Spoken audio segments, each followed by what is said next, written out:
Wait. Hi, hi, hi, hi, hi, hi, hi, hi, hi, hi, hi, hi. Hi. Hello, hello, hello, everybody. Welcome to another stream. My name, of course, is Adam Hexblade, your head guild master and chief barista. And it's a Tuesday. Why am I streaming on a Tuesday? Because, I don't know, I had some, weird feeling at the start of this week where I'm like, I'm just gonna gun it for, no reason and just stream a bunch. And, I guess I'm gonna do that. And not to, yeah, I was like, it's Tuesday, isn't it? I don't know. Because the fun part is, I don't know what to talk about. I have, one topic to talk about. And I think it's the one that's, everybody's been talking about, you know? So I'm like, I'm not even first on here when I first thought about this, you know? All right. So, I feel like beating around the bush is kind of stupid in this circumstance. So, y'all have seen that stupid $25 guide or whatever on how to be a VTuber or whatever that everybody got dunked on him so hard that he's basically left functionally. I think something along that. So I managed to sneak the preview PDF and the full PDF from somebody who knows somebody who knows somebody who knows somebody who knows somebody who got it. So we're gonna take a look at both. Probably the first, just the guide, and see what we can get. If there's, one, what's messed up? How bad can it be? And if there's any actual genuine helpful stuff in there. Let me just pull it up real quick.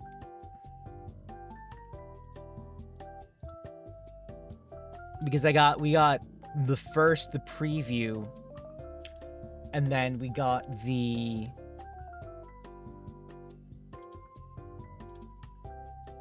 other thing in here, and then we're gonna just oh my god. Yeah, okay, so the preview is 14 pages, and then I think I have the full... Hold on. I have the full version. It's just not on this. It's not. I have to pull it from the person I got it from. There it is. Okay. And you know what?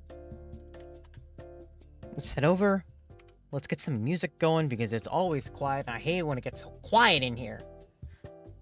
I can hear my own thoughts. It's messed up. Oh, nope. I didn't want to mean OBS. I meant my music player. There we go.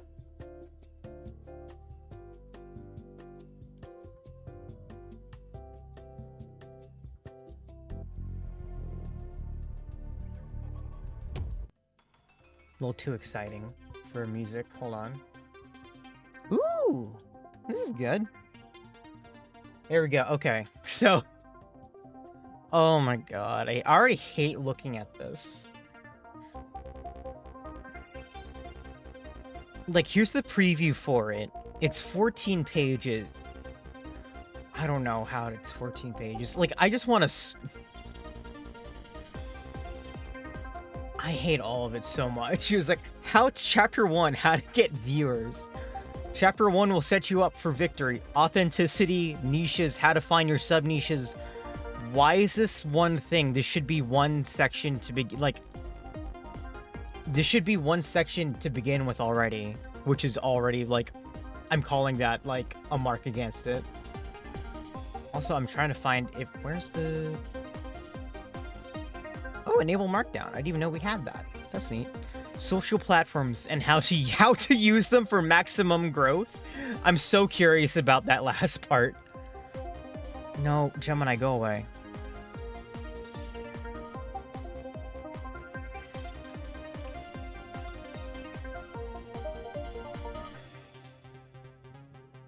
That's not what I wanted. We're editing. If we're going to have a fighting chance in the VTubing arena, sure, we've got to answer the most fundamental question of all: why do people watch VTubers in the first place? If you can understand what audiences want, That's not right. That's a type. I want a typo counter. Maybe I should just highlight these. I'm gonna highlight these in red.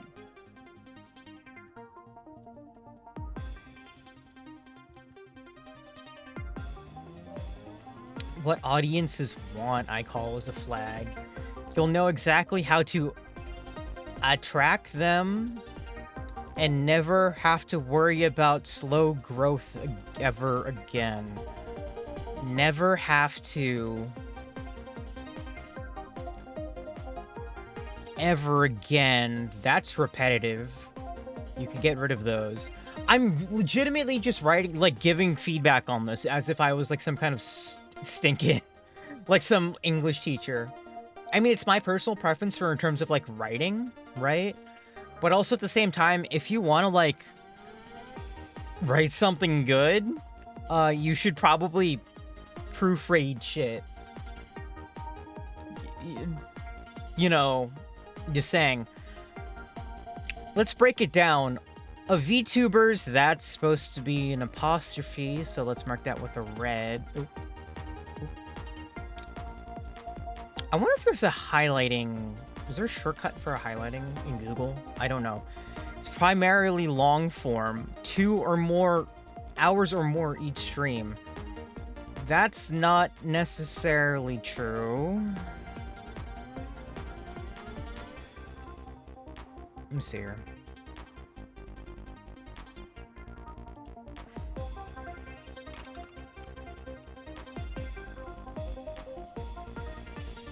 That's not necessarily true.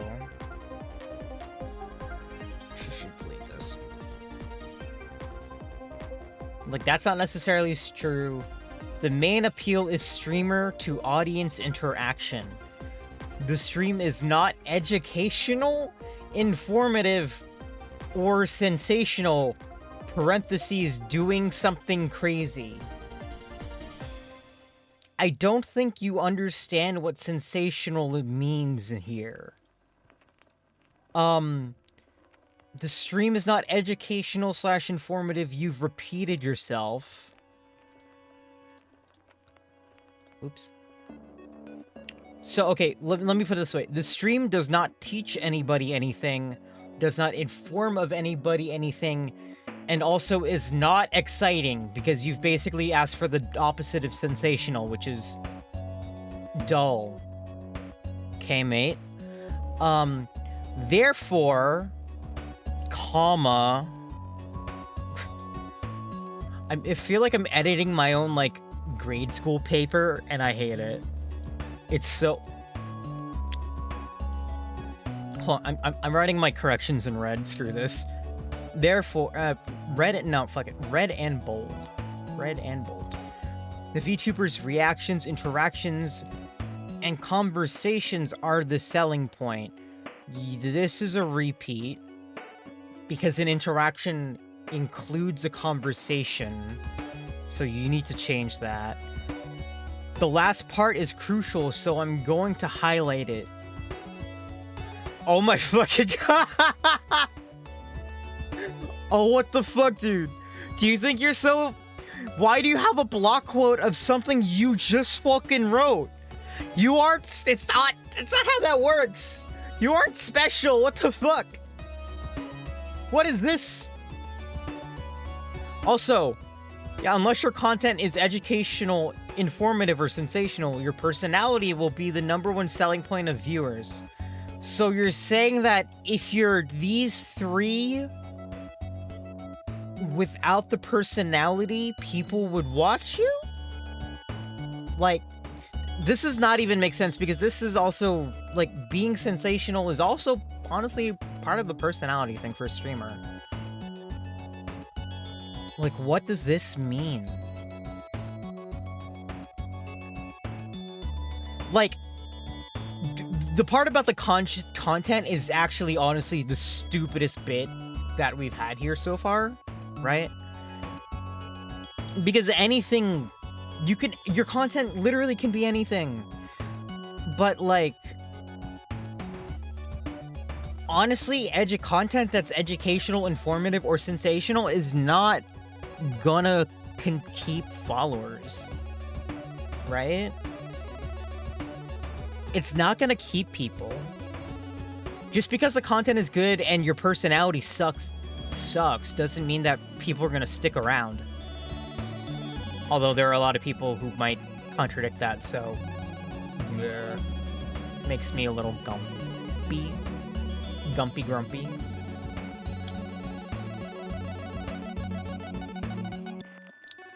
Let me see.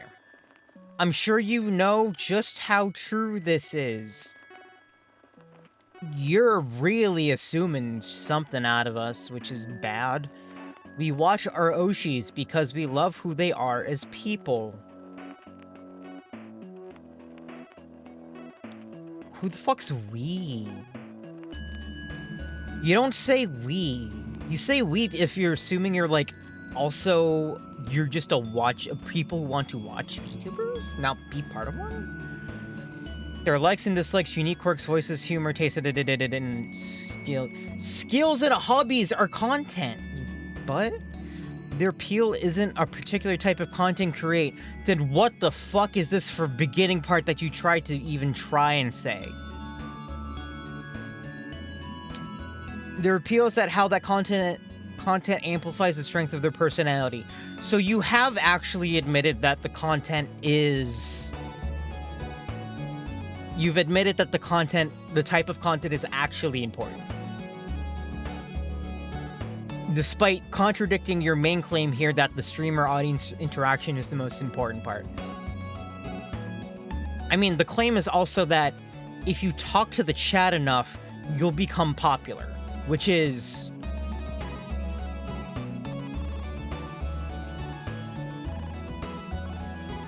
I don't think that's how that works. I'm pretty sure that isn't how that works. That's not good. Like, they're fun to watch because they're having fun themselves.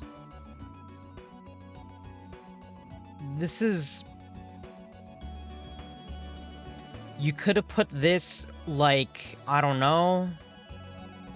Oops. Like this bit, you didn't even need to put here. You could have honestly put this over here and be fine with it. Because adding this is kind of annoying when you already have the end, like, thesis to the sentence that you made. Which is like, why did you redo that? From all the above info, what info? You said nothing. We can conclude that all viewers want 3 things. To enjoy content you create, you did not do that. To form a personal connection with you, you're projecting.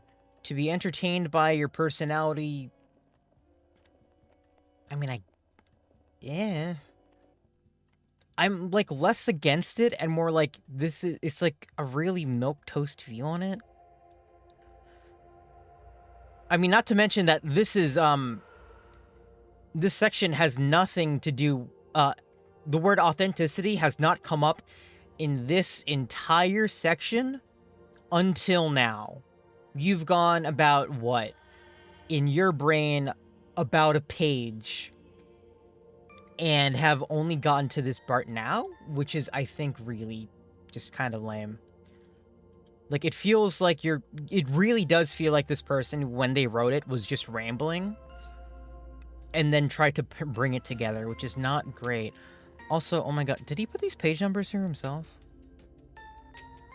The page numbers are even formatted wrong. What the hell, man? If you want to entertain viewers, you must first entertain yourself. That is actually kind of important bits where it's like, if you want to make sure that the viewers are engaged, you should also be engaged yourself. That's fine. Actually fine advice. If you want viewers to form a personal connection with you, you must express your authentic personality to them. Okay, alright, this is weird because this is against something I'm personally against like, yeah, if you want to be appealing to people, you kind of have to not show your whole ass to them. Like, yeah, you can be honest. Authentic seems a little too vulnerable for my taste, so I usually don't try and stick to that. So that's not the great. That's what I don't like that. If you want viewers to enjoy the content create, you must enjoy that content yourself. You've repeated these 2 points. These are functionally the same, my dude. That's repetition. The selling point of your content is you. The best ideas are the ones that you love most. The best designs are the ones that resonate with you. That's... I feel like this one is I can't, like... You know what? Hold on. I'm gonna color code some of these. Because I feel like I'm actually, like, I'm going crazy with just colors, and they're not... And they don't mean anything. Let's just, like, get, like, a little... Let's just get, like, a little, color code here. So, errors, like actual typos, are going to be highlighted in red. Repetition is going to be highlighted in yellow. And we'll figure stuff out as we go. I think let's just keep it like that, I guess. And then edits are also in red. Oh, wait. Oh, subjectivity. Yeah, I should put subjectivity. Subjectivity. Subjectivity, let's label as blue, I guess.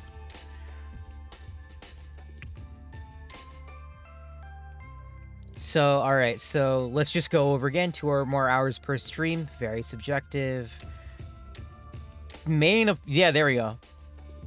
Main appeal is streamer audience interaction is absolutely subjective.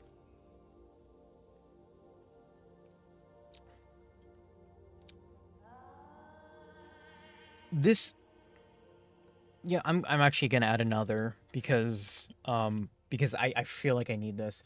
What the fuck are you? Actually, no, hold on. Are you on about?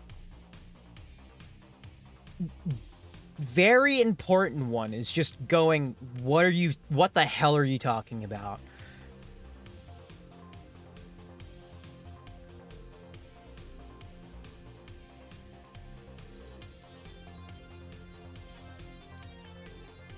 The selling point, no, let's see. The best games to play are the ones you're addicted to. Absolutely subjective. There are games that are absolutely not meant to be streamed. I have personal gripes that got into this because one of my favorite games, I know I will never stream. Why? 1, it's too important to me personally. 2, it is a visual novel, and just reading in silence while I'm engrossed in it is the worst content I would have ever made, ever. So no. The best designs are the ones that resonate with you. I also, actually, honestly,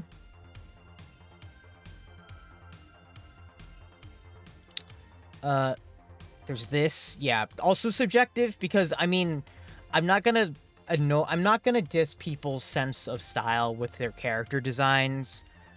I just think that I know that there are people who very much under and over design their characters, and it kind of shows, and it's not, I don't know.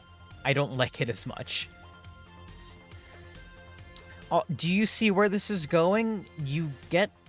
No, get rid of this. Why the fuck is this here? You remove that. You don't talk about that. Why are you talking about this like it's a casual conversation? You've basically written a book. Why are you writing about it as if this is like some kind of weird conversation.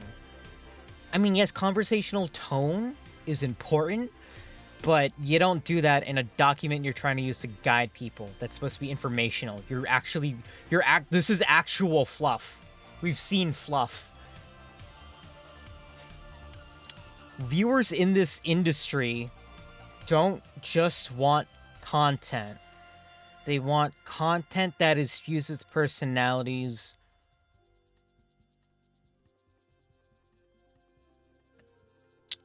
This is incredibly repetitive because... Hello. This is repetitive because you've literally just talked about this in this paragraph. They're right next to each other. You don't need to do that. Being yourself and creating content you personally enjoy is called authenticity. Okay, sure, I'll give you that. I'll give them a pass. It's the only thing audiences crave, and you can harness your And if you can harness your authenticity, you will be successful.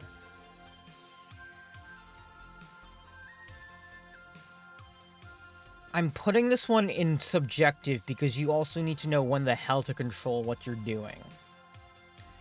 I'll show you on how to do this soon. You know, get that out of here. What the fuck are you doing? You don't need this. You're writing a book. It said you can just say for the next couple sentences, for the next page, for the next sentence, for the next section. You know? For now, I want to establish the basics of VTubing so we're on the same page. My man, we are not on the same page. You've described bullshit. You haven't described what a VTuber is, how they got the way they are, the stuff behind it. I just realized this guide on how to progress as a VTuber doesn't even explain what you're trying to fucking do. It's weird. Do what you enjoy is absolutely real. Oh yeah, actually, hey, look, they talked about my they're preempting my againstness for this. If you're not genuinely enjoying yourself, you can't be authentic. Your viewers will struggle to connect with you, and will struggle to grow.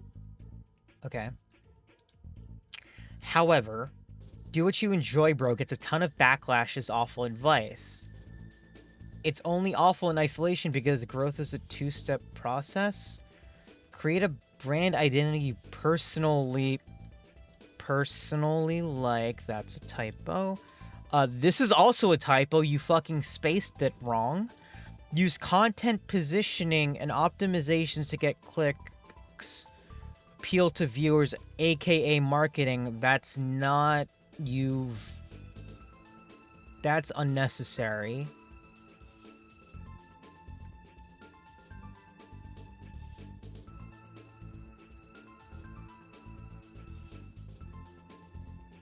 What the oh my god.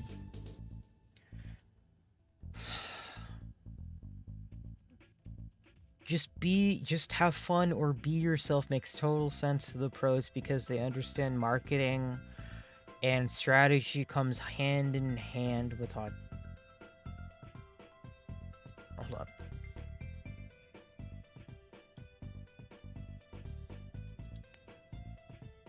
Subjective, because they understand marketing is absolutely, no, they don't know. One of the most popular VTubers didn't realize their model usage rights couldn't allow them to do shit they've done repeatedly and got money off of. They don't know marketing. It is common sense for them, but not for beginners. When they hear this kind of advice, they scoff at how unrealistic it is. Do what I enjoy. You're kidding me. It's not that easy, bro. It legitimately isn't that easy, bro. They're right. It's not that easy because VTuber... is a two-step.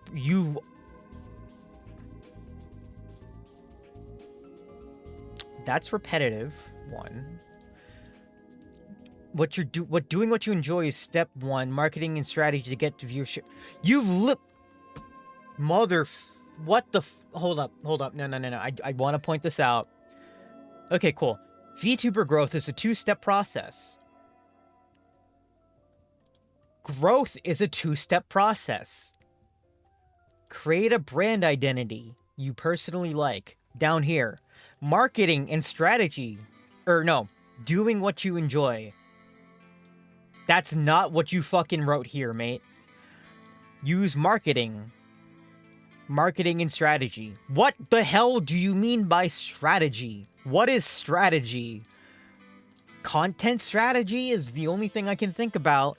But goddamn, you need to explain that. What is strategy? Oh my god. It hurts. It hurts a bit. The hell is strategy? Look at any successful VTuber. Okay, Iron Mouse. They don't or let's say, I don't know, Doki. They don't create content they dislike because they understand that their personal enjoyment on screen is what makes their content great to begin with.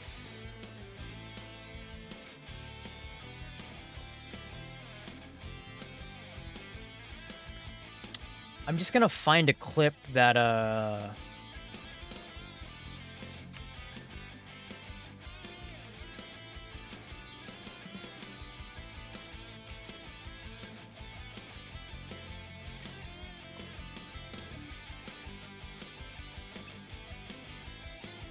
it's gonna be a bad clip, but, you know.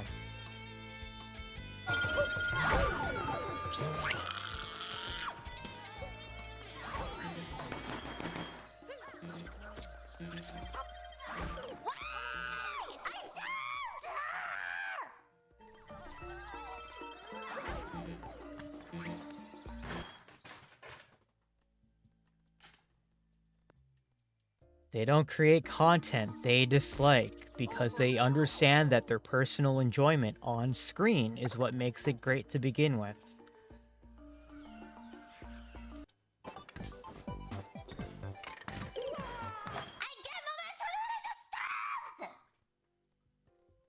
Personal enjoyment.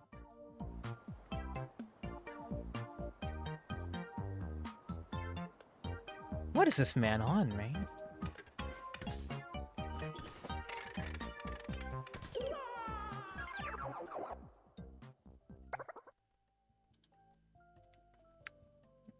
No. Anyway, so, no. They focus on what they personally enjoy, then use strategy to get viewership. You've not described strategy again. Every idea passes through their internal filter of would I actually enjoy this and not if they don't do it. That is absolutely subjective. Or, well, yeah. Some newer VTubers merge step 1 and step 2. You've made 2 different versions of step 1 and step 2? You need to figure out what the hell you were saying, dude. I'm going to point that out as a mistake because you have not clarified this. They abandoned their authenticity and turned themselves into a living, breathing marketing strategy. A walking billboard. They modify their behavior and create content they dislike for the sake of growth.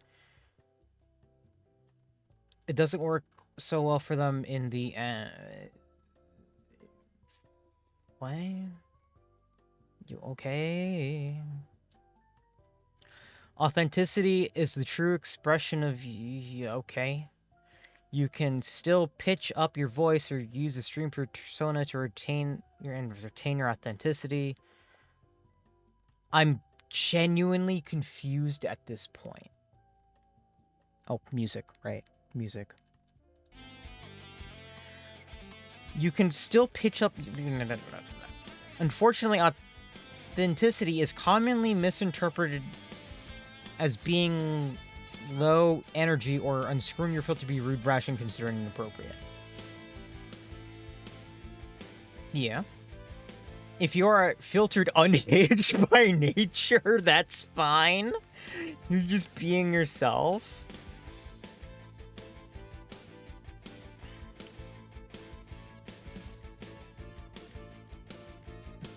You know what?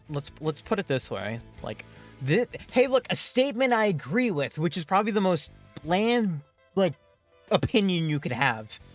Many successful VTubers are not unhinged or unfiltered. Yeah. If you're afraid that your authentic self is too boring, keep reading. Because you don't need this. You're not a video sketch. Because I'll explain how to find your unique personality strengths. You have not...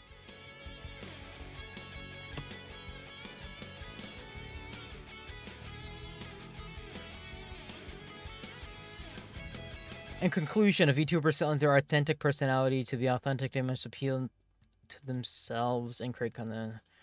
Hey, look at this part. Step 1, be authentic. Step 2, create a compelling brand. Okay? Let's try this again. Step 1, marketing and doing what you enjoy. Step 2, marketing and strategy. It's so weird. Step 1, create a brand identity, which is not the same as authenticity. I like how he does this to fucking shoehorn it in. It's so bad. Also, it was like, keep reading because I'll explain how to do this. Next section. How not to do, not exactly what they said whatsoever. Unless they missed something unless they wrote something down here and then skip to the next chapter, because in that case you don't write a preview like that. You give them an entire chapter. There. Niche. You're missing a comma, sir. The foundation of your successful VTuber brand. The niche is you. Niches will help you stand out from the crowd. Other VTube, you don't need that. What are you talking about? We know the context of this. And attract the exact type of audience you want. Niching is easy to mess up. Many fumble the niching process and create brands they dislike, or even worse, brands that lack authenticity. That is not true. This one is just outright. This one is, I'm gonna call yellow for what the fuck are you talking about, bro?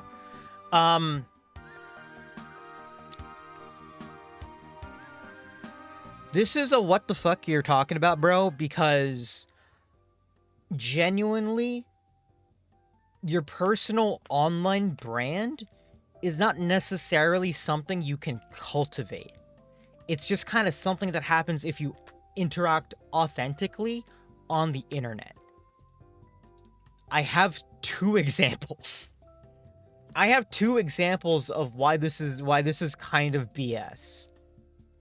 And both of which are comedy things.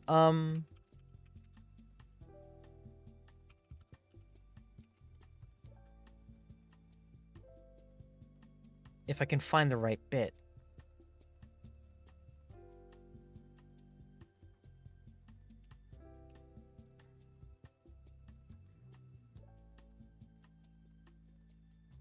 Oh.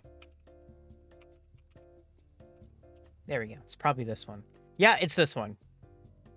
Listen, like this video taught me about like internet brands. One issue with having a, let's say, contextually popular podcast is that now sometimes parts of my life just become trademarks and I don't necessarily need or want or desire. Like, you talk about beans and then on Twitter, to everybody on Twitter, you become Bean Boy, and really, that's my life I'm living. I'm living the Bean life like day to day, and it's not necessarily something that I want to define me as a person. I don't need Justin, an additional trademark on those lines. Please join me in my Banana Vor corner, and we can hang out here and have a little party together. I just didn't mean for that to be my brand, I guess is what. Well, we I'm don't get to worried make about. this call, my boy. You talk about beans or sexual swallowing, or you eat a banana funny once and it goes viral. And then that's who you are to folks. But I've got fucking layers, man. I've always got fucking mints on me. But nobody calls me the mint man. Nobody ever asks me for a mint. They always want to talk to me about bananas or vor. They edited out the part of the banana video where right after Griffin's like, anybody got a mint? Just kidding. I always have them. I always have them. I could be Travis McElroy, the guy who zones out during recording the podcast because he's scrolling through Facebook and gets distracted.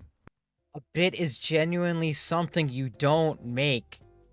You don't actively go out and find it. It just happens to you. Just being weird and niche on the internet, you become, like, you get the brand. That's the thing. Like, I don't know, let's just watch the Brian David Gilbert soon.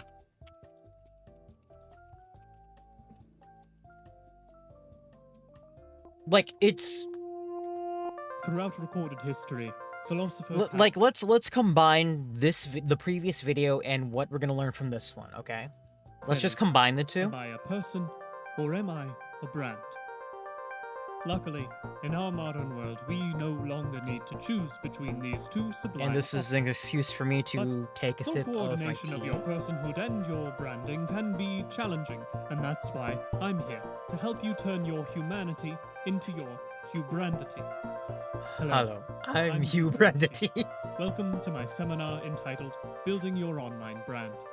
A brand is your soul's own work of art. You can never go wrong if you follow your heart, assuming your heart's obsessed with what is best, and what's best is anything that can give you a following. Your brand can range from simple to obtuse. Do you bake fancy cakes or do you rate hot mousse? It's not incorrect if you expect to always collect. Here's when you stay on brand.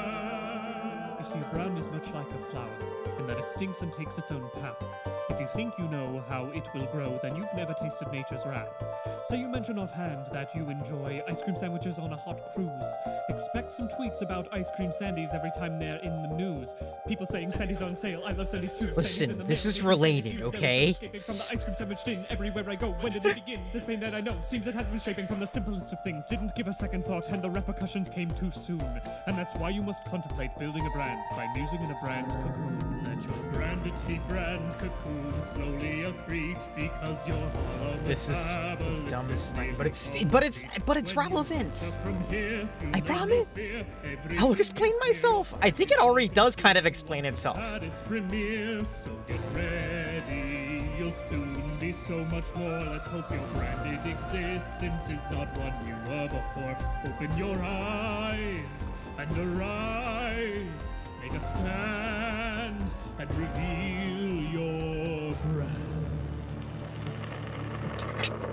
Stupid freaking video. I teach rodent fitness classes on Periscope now. Another brand successfully built. I do unboxing videos for pasta brands now. I do wholesome pranks on my elderly neighbor now. I do equine fashion reviews. I take artistic photos of myself spilling cans of beans now. I knit scarves for ferrets I respond to tweets from elected officials with pictures of my son bowling now. But, so, long story short on this bit is that it is kind of false. Because having a niche is one thing.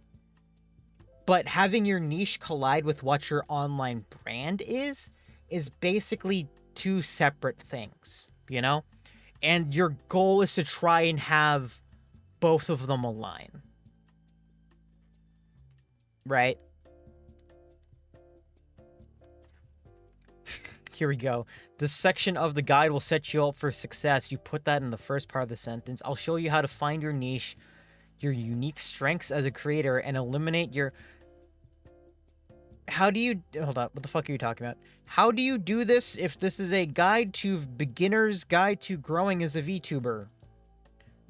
You are not... You haven't been in the space long enough to even figure this part out.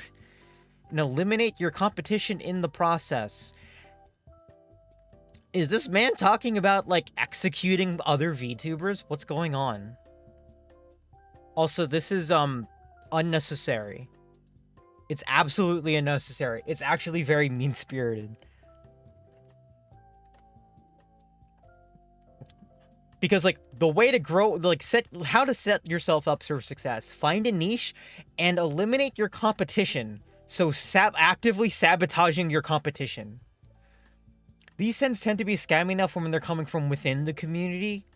This is coming from a dude who, according to the proof that they said, only started watching VTubers for about a couple months. And tried to think that they're a guru on it, which is wrong. Which is a very, you know, let's pull out the funny chart. You know, the funny chart. This, you know, the classic funny chart. Actually, I'm gonna save this because I like this. The classic funny chart of, where this person is. So let's say the person is about, I feel like they've absolutely hit the peak. They're like right here. They legitimately think they are in fact the shit, right? And I feel like I'm at least here. at least here somewhere, please. I've been making content for like 6 years, 7 years, something like that. Actually, hell, 8 years. And if you count Twitter presence, I want to say maybe 8 years. You know, I spent 3 grueling months studying VTubers for at least 2 hours a day. Suffice to say, I consider myself something of an expert. But how does this help me getting Venus Raider VT to grow his platform? It's not good. But, like, also, Rose, you came in at kind of little late. I mentioned just kind of the idea of, like, trying to find a niche is not like something that you kind of get automatically. Like, building a niche following on Twitter or any social media requires you to put in like content that you think that would bring you a niche. Because like let's give an example. It's like if you talk randomly about like something stupid one day and that thing happens to go viral, everyone's gonna consider you that weird, that person who likes the one thing. It's something you often fall into, like a pachinko machine you keep throwing balls in. Yeah, basically. Like, you'll find one, it might not be the one you want, but you have to keep trying if you want to get to the one you want. Right?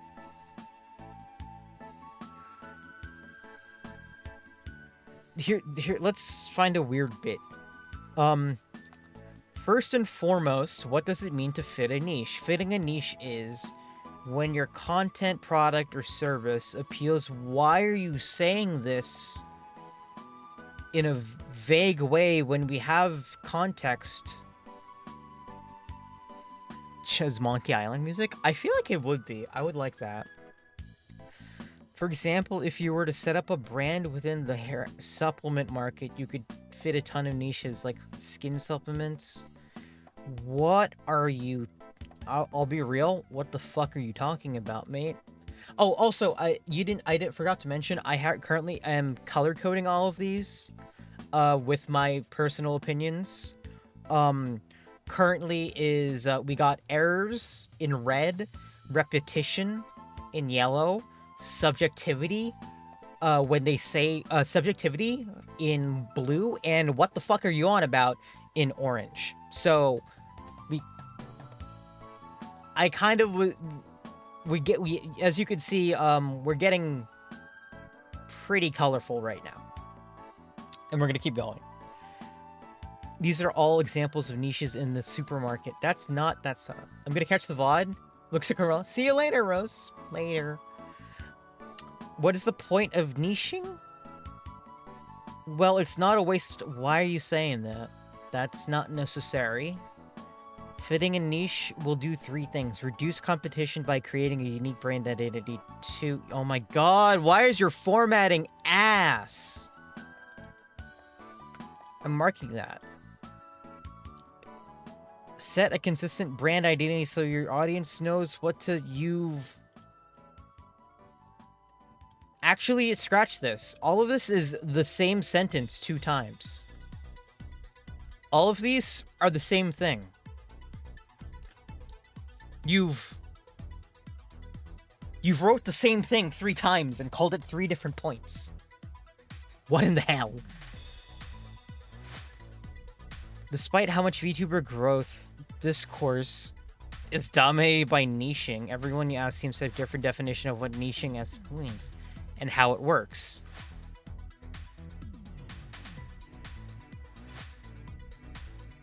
No, I think it's just OP here doesn't really know what a niche is.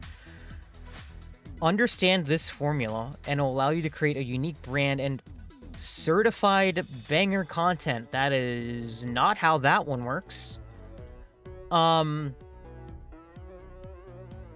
Main niches plus positioning equals sub niches. Hold on. What the? Hold on. No, this is getting weird. I'm only halfway in the preview document. This is garbage. There are only 4 main niches in VTubing.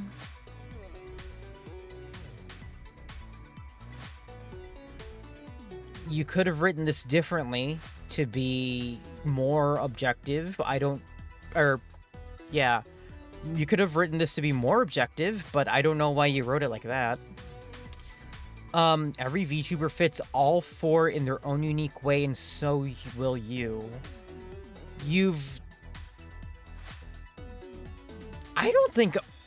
Guys, I don't think he knows what a niche is. We will track an audience via 4 main niches: personality, game choices, variety of content, and design. This is not niches, this is your content strategy. Just because... What? Like, this one confuses me a lot. Why does your design...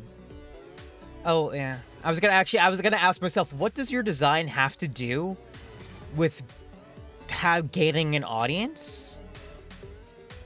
And I want to see if they even went to that. No, they didn't. Depending on your personality, the games you play, the variety of content you create, and the design language you choose, you are using words you don't understand, my man.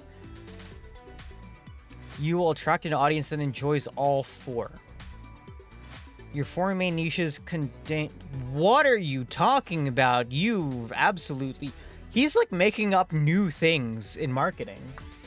He is making up stuff in his own brand bullshit.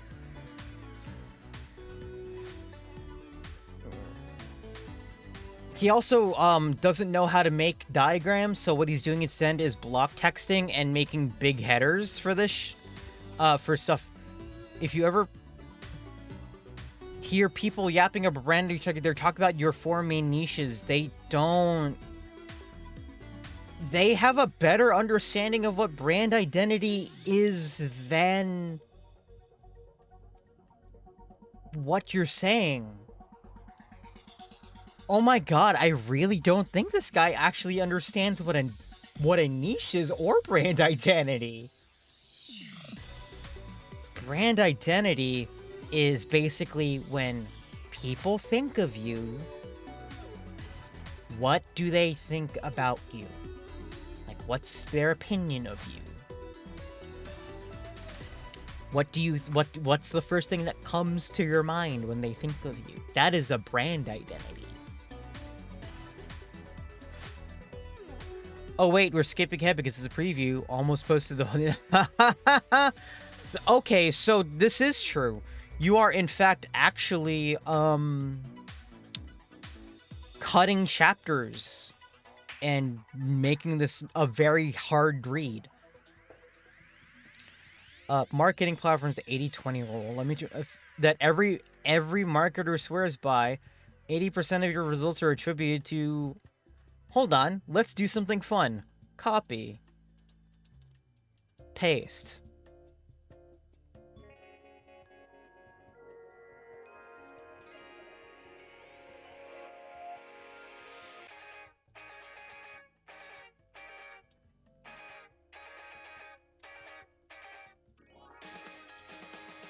"80% of outcomes come from 20% of causes."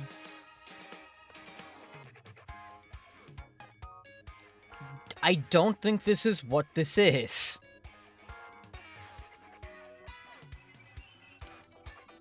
Also, this appears to be an economist theory.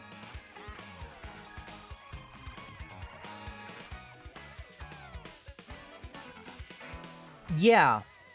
Hold up. Let's say what 80-20 is for marketing.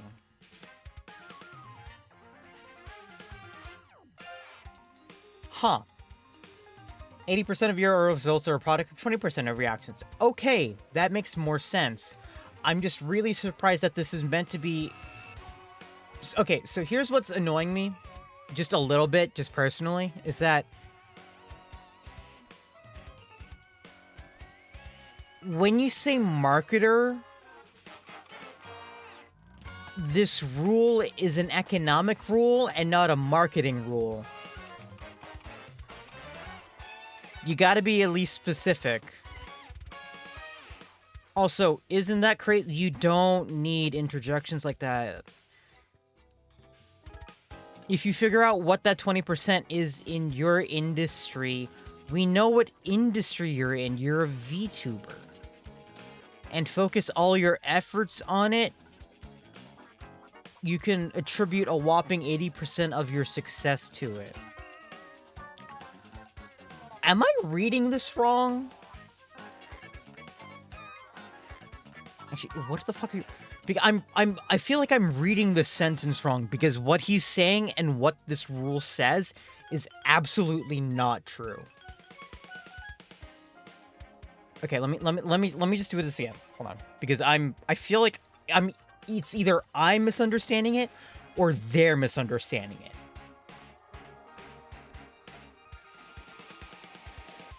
Okay.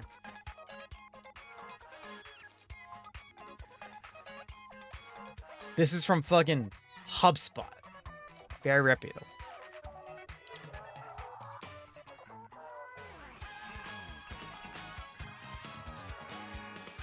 Okay, let me see here.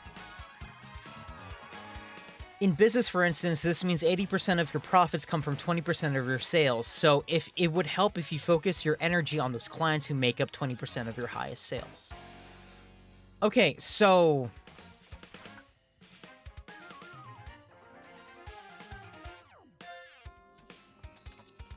what does this like this is less of a okay, if you figure out what that 20% and focus your efforts on it.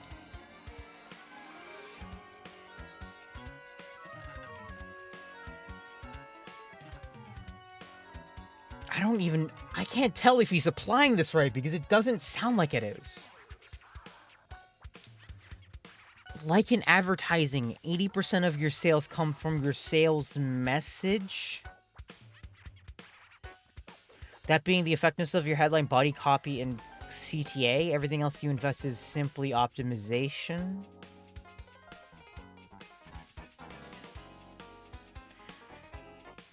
Master your fundamentals and you'll get 80%. What are you? He's actually confusing me with these numbers because he's not being clear as to what the 80% even is.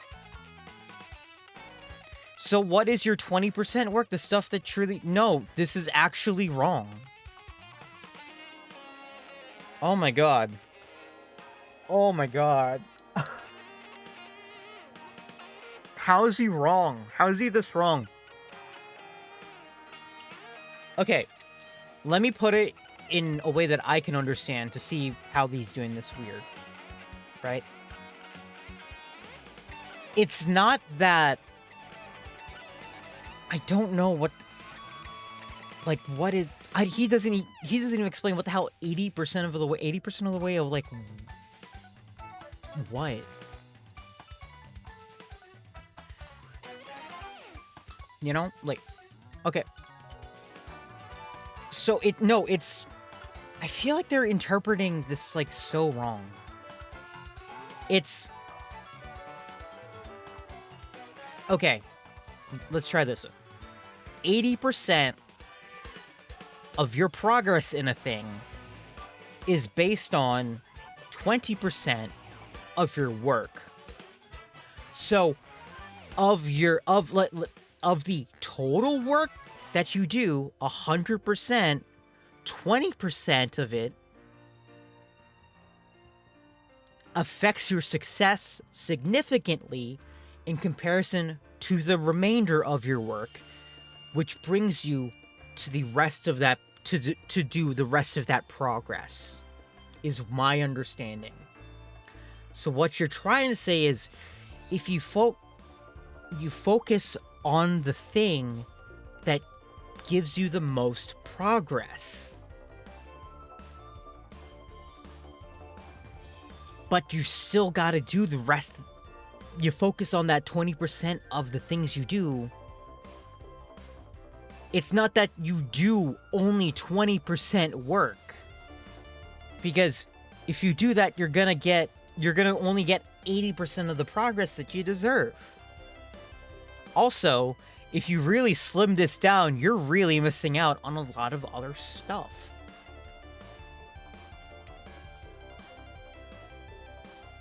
Okay. Expressing your...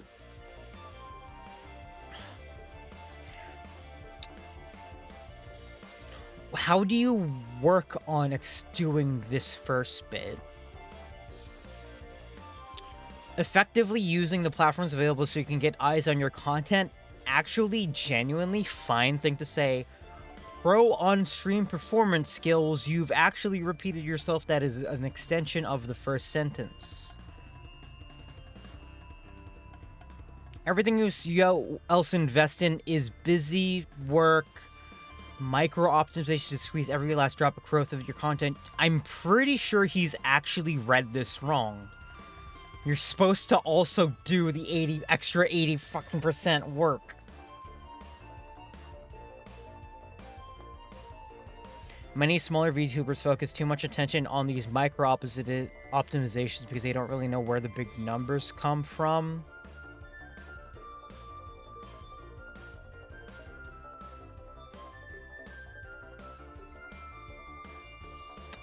I'm gonna put that as an objective. I don't like that. The conclusion...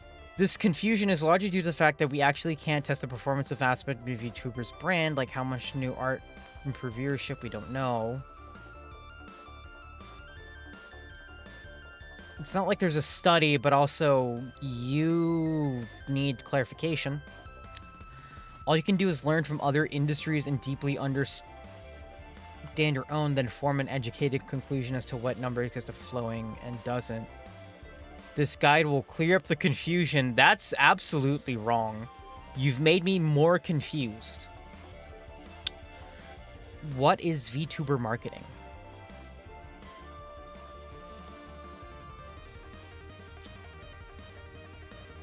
Hold up, no.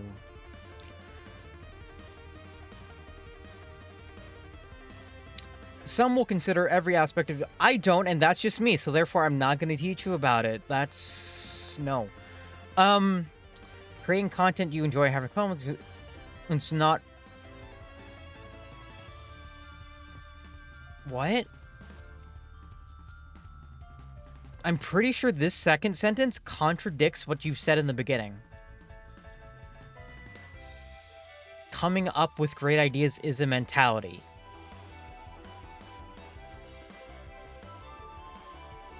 What? Great ideas is a mentality. You're using that incredibly wrong. Performing well on stream is a mental skill set. That's true. Positioning yourself in a sub-niche is also a mentality move, then more so than marketing? Mentality? That's not the right... I don't think that's the right word. All marketing is growth strategy. What the Alright. The fuck you on? But not all growth strategy is marketing. Do you see what I'm saying? You did not explain jack shit. I can't believe I'm almost done with this and we've only talked about it for an hour. Some VTubers take the internet sound without understanding a lick of marketing. Alright, so Hey, are you guys ready for this contradiction? Let's go back up to the beginning.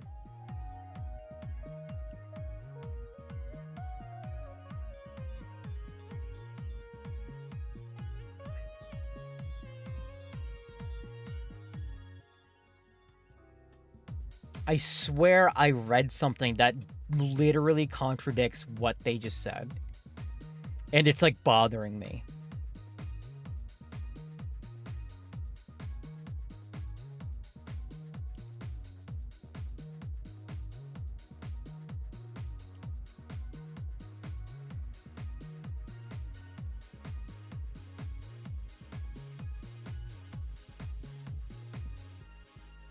Pretty sure it's this one.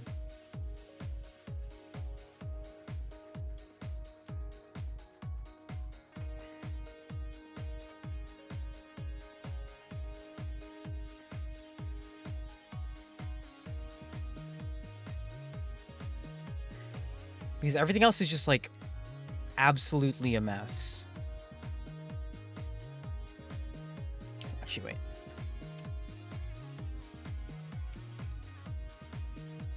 Alright.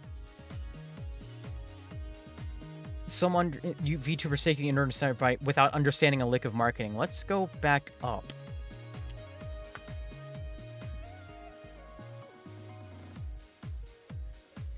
Just be fun or be yourself makes total sense to the pros because they understand marketing.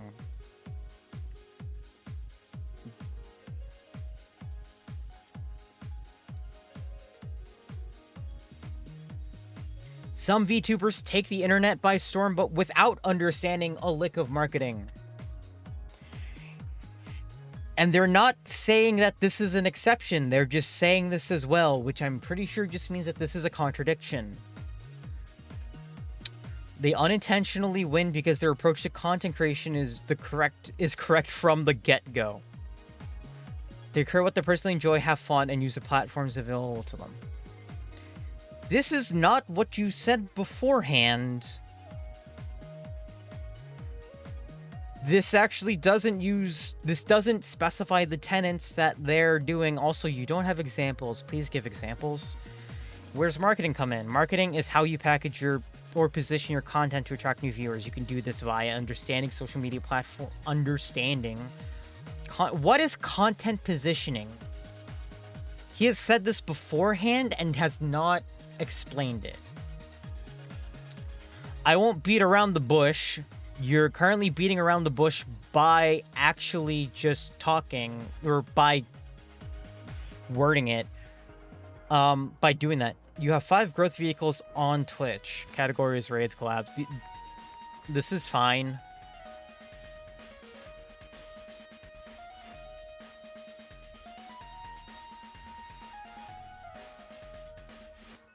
Oh my...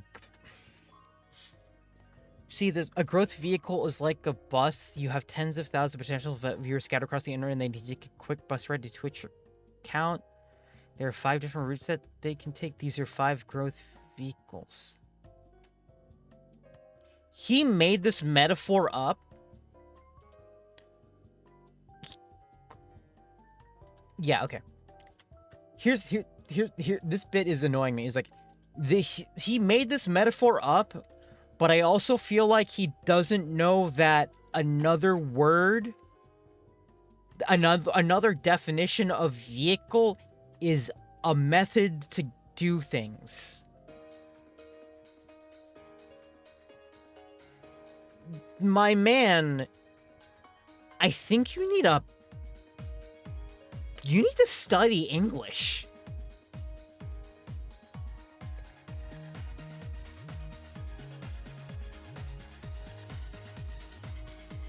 But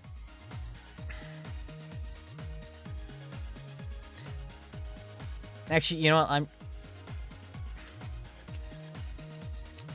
You don't need to use all 5 of them. Whatever vehicle suits your brand identity and personal preferences. You can hit 30k without collabs.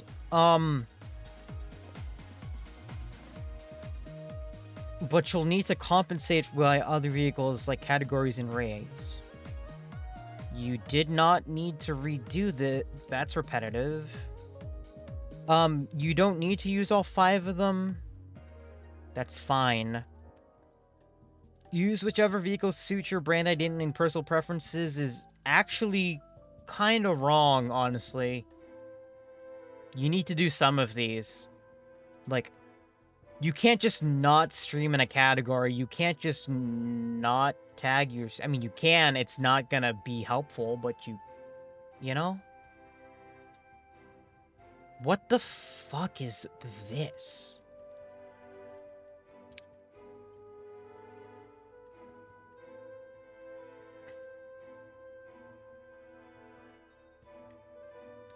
Oh my god. Categories. In terms of discoverability,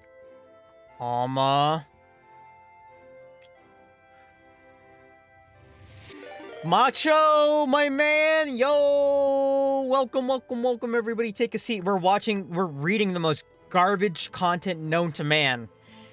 Which is that stupid VTuber guy that came out, like, I don't know, less than 24 hours ago. Welcome. Nice to see y'all. I think I kicked out Stream Elements, so I can't give you a shout out, but what the heck you were doing, man?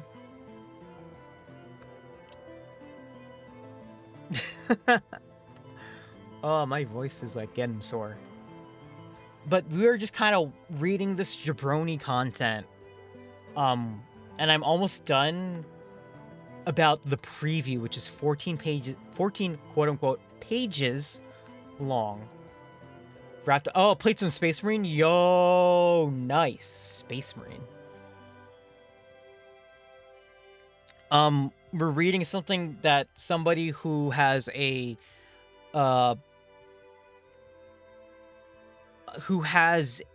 freshman in high school English education, and somebody who also doesn't know that the word vehicle has 2 definitions. Did you already see the margin? Yo, no, my friend ID already talked about the margins. Like, the font, it's 15-point font. Some of these headers are 20-point font. This shit is like, this 47-point font. Garbage. Actually garbage. Like, at the end of all this, I'm gonna condense it down into, like, what I would consider, like, I don't know, proper academic writing, like formatting, and see how many pages get squeezed out of it, just as a final kick, you know? But I'm reading through it so far just to get the general niche of what he's trying to say, because what he's saying absolutely is bad. This is what my maniacal promo writing for BattleBots looks like. No, you actually have a better writing style than whatever this terrible person is trying to even do. And at least you don't sell your writing for $25 and expect it to be good. Am I wrong? This man expected 25 United States dollary dues for this content. And if you just want a color guide, since for you guys just began here, I've highlighted a couple sections with the appropriate colors for the following topics: errors, repetition, subjectivity meaning that they're basically saying that this is absolute truth when that is not the case and does not expound upon it. And then the what the fuck are you talking about section, which I'm currently using very often. Repetition is also like a you straight up are just saying this again to pad the word count. Errors are you've actually made a typo or you have something in there that you would never put in a writing. So if you just want to look at the colors,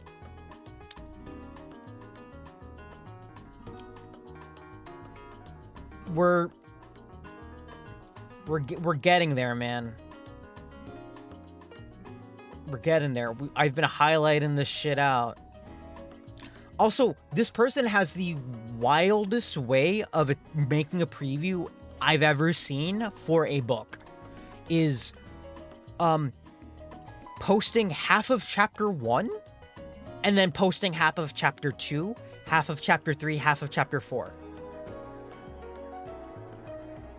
You know, like, there are bits in here that are like, I'll explain this.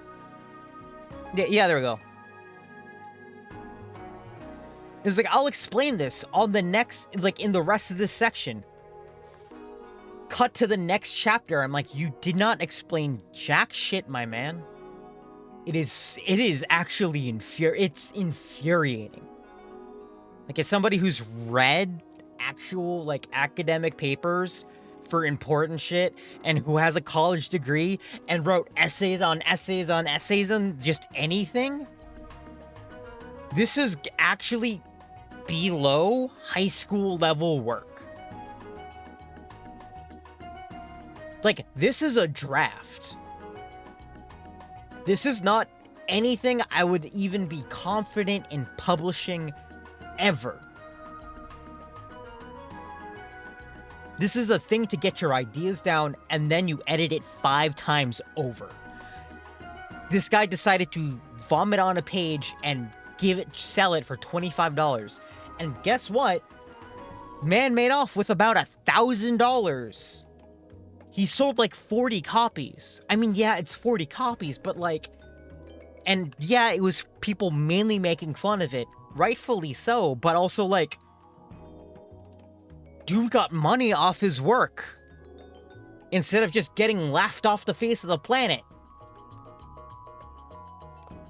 Which is just rewarding dumb, pain in the ass grifting behavior that I don't like.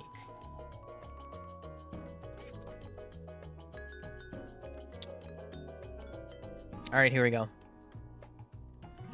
In terms of discoverability, the best categories are the ones with large followings, but few VTubers engage with them. That is actually straight up wrong. I can't tell if this is like a subjectivity. Yeah, this is actually subjective. This is, you know what? No, this is actually just wrong. Or no, wrong is yellow. This is straight up wrong. If you play the popular game, you're going to be in the pool of regular people and VTubers. And now you're competing with the main guys, with the streamers, and not the VTubers. That's not helpful. What are you doing? While researching, I found that the most successful VTubers right now often play older games that were hot a few months or years back. This is almost right, because actually, no, this is, I'm gonna say that this is actually wrong. This is wrong. I need to be more, like, I need to be more specific about this stuff. This is wrong because larger VTubers already have a guaranteed following, like, have a guaranteed audience that they will follow for whatever game even. And older games even spark the, like, just more of an interest to keep them interested, right? playing recent games is a tactic you can do and is valid. But just going, I'm gonna stream a bunch of NES games and I'm gonna get a following from that is not the move. Games that were hot a few months or years back, bro, I don't even think you know the concept of relevancy in games. These games still have high watch times, but few streamers are playing them. Give examples. Jesus Christ. Give examples. This is a prime environment for you because the competition is low.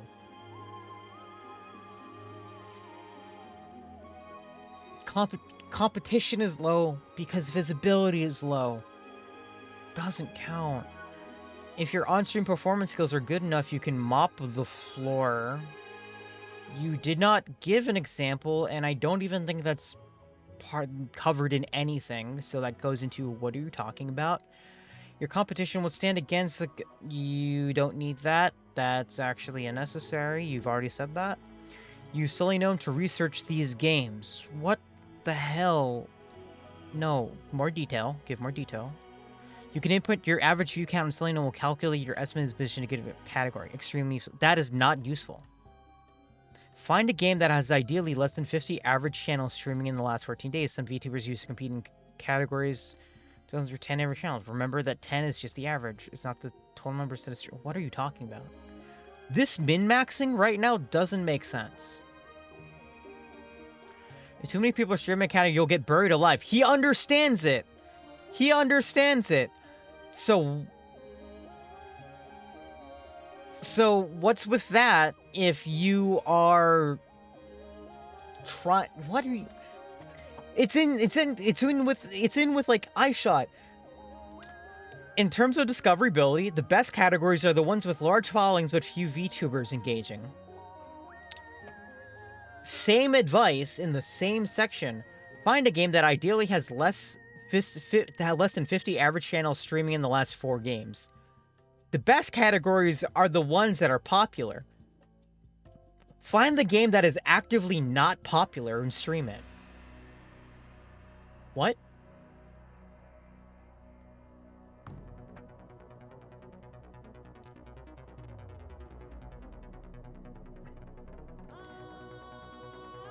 Too many people streaming it, you'll get buried alive. Too few, you must strike a balance. How do you do that? You did not explain. Expand the category stat page so that you are...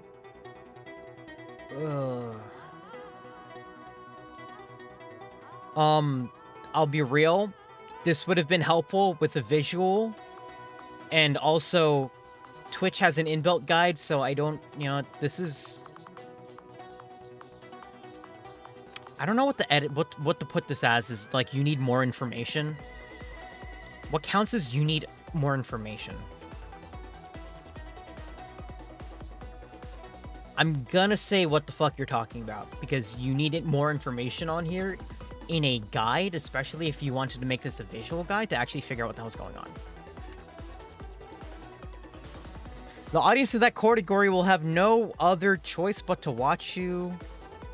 No, they have a third option, which is not viewing you at all.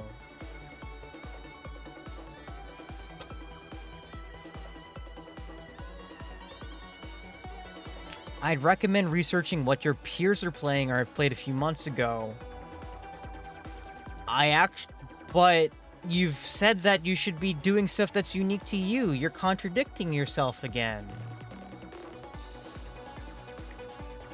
Particularly VTubers between 5 and 30, they're trying to growth max on Twitch, so their game choices are often calculated.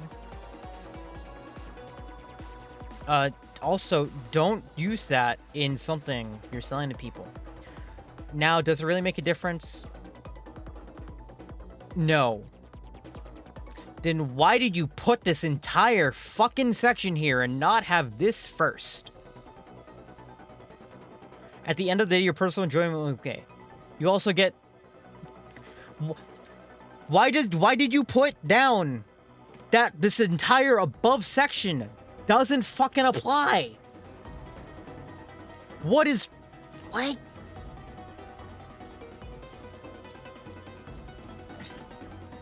What's this? What are you doing? This hurts.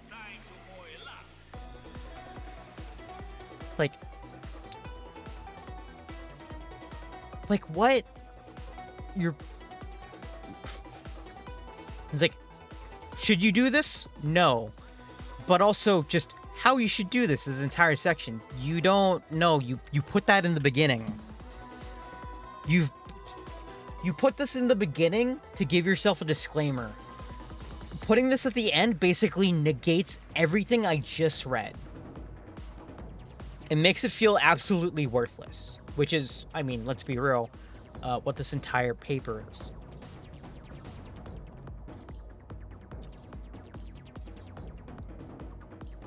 I mean, think about it. If you're amazing at streaming, you did not explain what this is supposed to mean.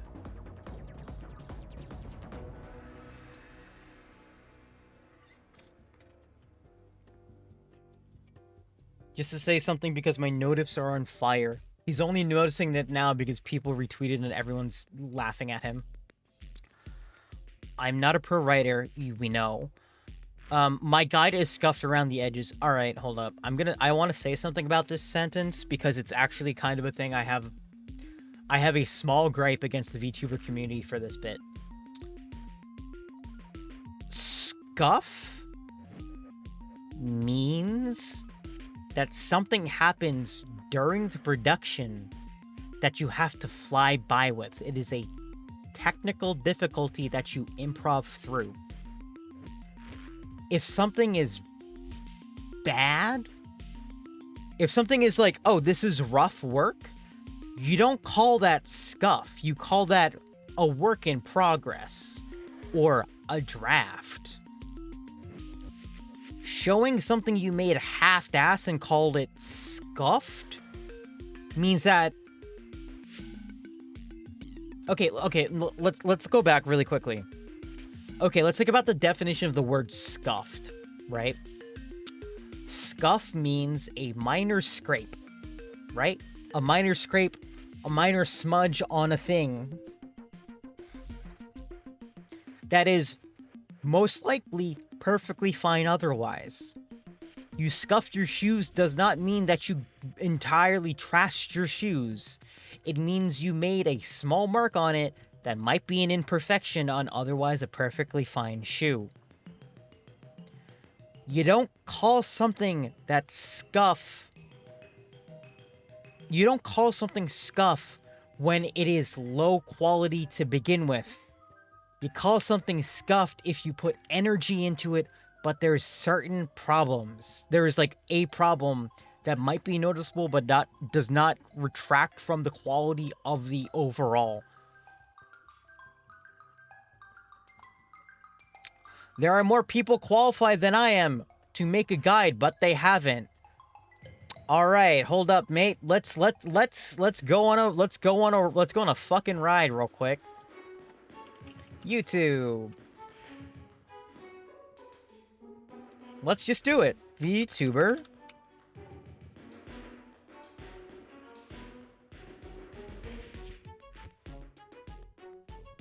Let's find out what the oldest video is.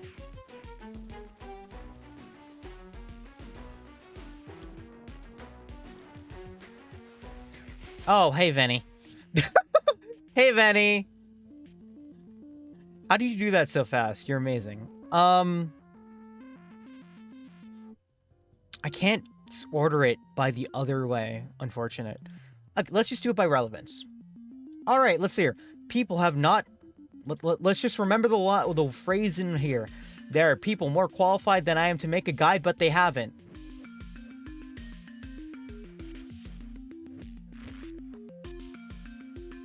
Randon. Kira. Let's see how old these videos are. Let's see here. 3 years ago. 3 years ago. 2 years ago. 3 years ago. 2. Yesterday, but that's about what we're talking about now. A year ago. 2 years ago, 1, 6 months, 10 months, 3 years, 1 year, 7 months, 2 years, 2 months, 5 months, 3 years. Yeah, bro, didn't Doki literally make one? Let's check when Doki's guide was.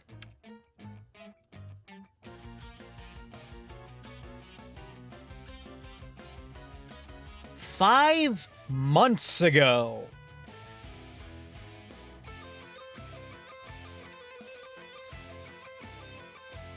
This took 10 months to make. In the middle of this homie's writing, Doki Bird released Peak.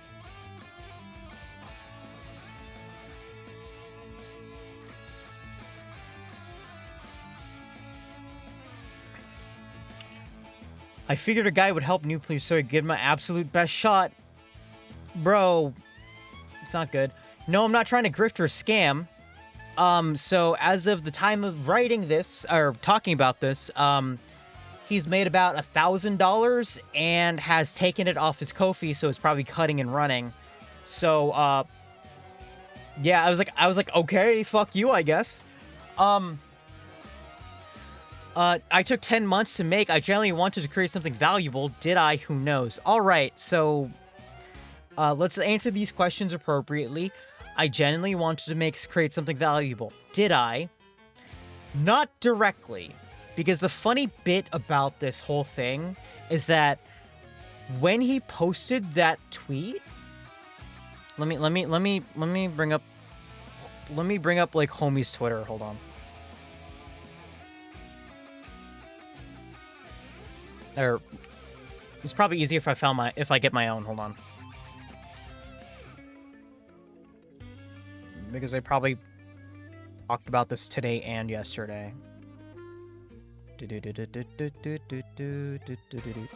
Okay. Here's the tweet.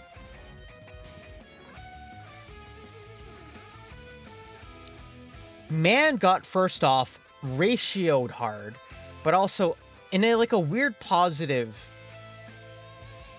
a shit ton of responses here have actually formed in here. Like, we have Oceanix explaining stuff about stuff in the replies on how to content, references to other people who do, like Alara. The fucking CEO of Ramen is doing a Q&A. People are mentioning Doki Bird stuff. People have made their own documentation and are doing their own thing too. People are doing an AMA. People are just telling people to get a fucking marketing textbook, which is absolutely hilarious. People are just writing guides in the responses, and it's great. Also, I love and appreciate every single person who's just fucking posted a picture of Tai Lopez on here, because they absolutely know what's up, and it's great.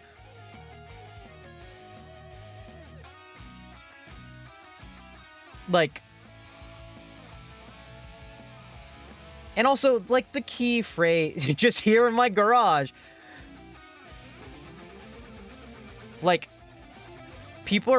Yes, there are people making fun of it. That's gonna be, obvious, right? But also, there are people here, actually giving genuine notes and stuff, and it's, pretty good. You know? And I honestly, Yomi is doing a stream next week, doing basically a Q&A of the same thing, too. I wish I knew her better so I could, join in and give advice. Because I would really like to give advice. Bolts did. Here, everybody is on this guy's ass. And also helping out. So, ironically, he has actually he's actually brought the biggest repository of VTuber knowledge in one place, and that's because he wrote something so bad that everybody had to come in and correct it.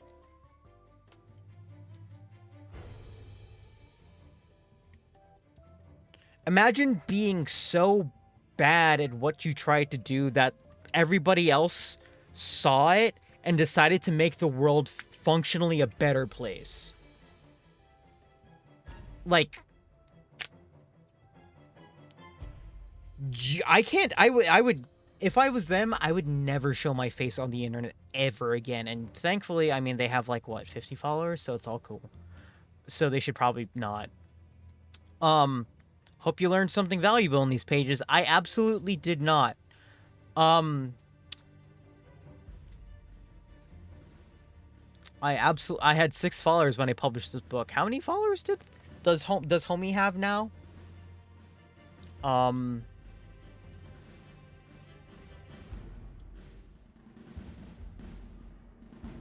50. Cool, mate.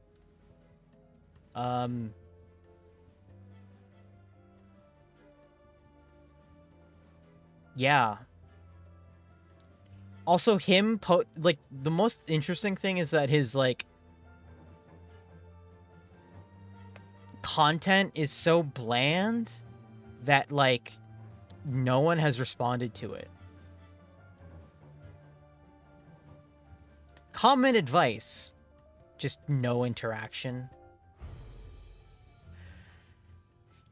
Like, literally no, absolutely no interaction on any of these posts. Like, dude, you actually have a better chance of posting this shit on LinkedIn than posting it on Twitter and expecting views. I love it when people take L's of catastrophic degree. This L is so catastrophic that the world around it had no chance but to go join together and rebuild.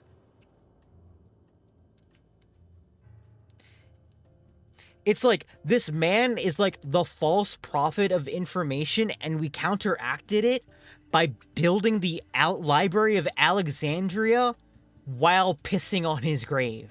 On his grave. Like, it's such a hard L. Like, and the worst part is that this was the guide. I've spent 90 minutes criticizing the little preview, which is let's correct everything about this for now real quick. Let's just correct this. So what do people usually do for like header sizes? I have no idea. Heading 3. Let's just do heading 3. I actually don't know what would this be. So that's a subheading. This is a block quote. And does not, and we'll come back to some of these because I need to edit these. This does not need to be in caps, so let's just change that. Actually, you know what? Let's just make this let's just fucking let's do it all. Man, I feel like the only way to have a bigger L would be if there was a VTuber who really made terrible Twitch feature and also outed for being creep and sounded giant. I feel like you're talking about somebody. Anyway, let's reformat this into actual normalistic integrity stuff. Let's just apply this to, let's see here. Normal text for everything. Times New. Do I have Times New Roman? What? Let's say Arial, I guess. 12-point font.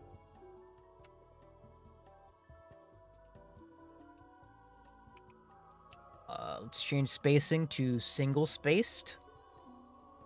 Or single, let's say like 1.5. Alright, 1.5 spacing. Let's get rid of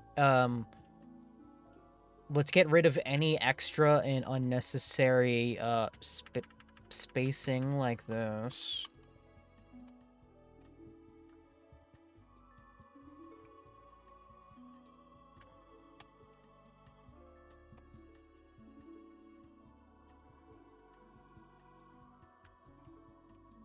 I'm just reformatting this to be right. Oh my god, the page numbers were in the formatting. I'm basically just editing it down to what I personally consider is like editorial. My God, he put the page numbers on here. This is actually worse. He put the page numbers on there manually, which is a thing that you can do which is a thing that you can do in the format tab, right here. And this man did it, and this person did it manually, and was wrong. Absolute insane behavior.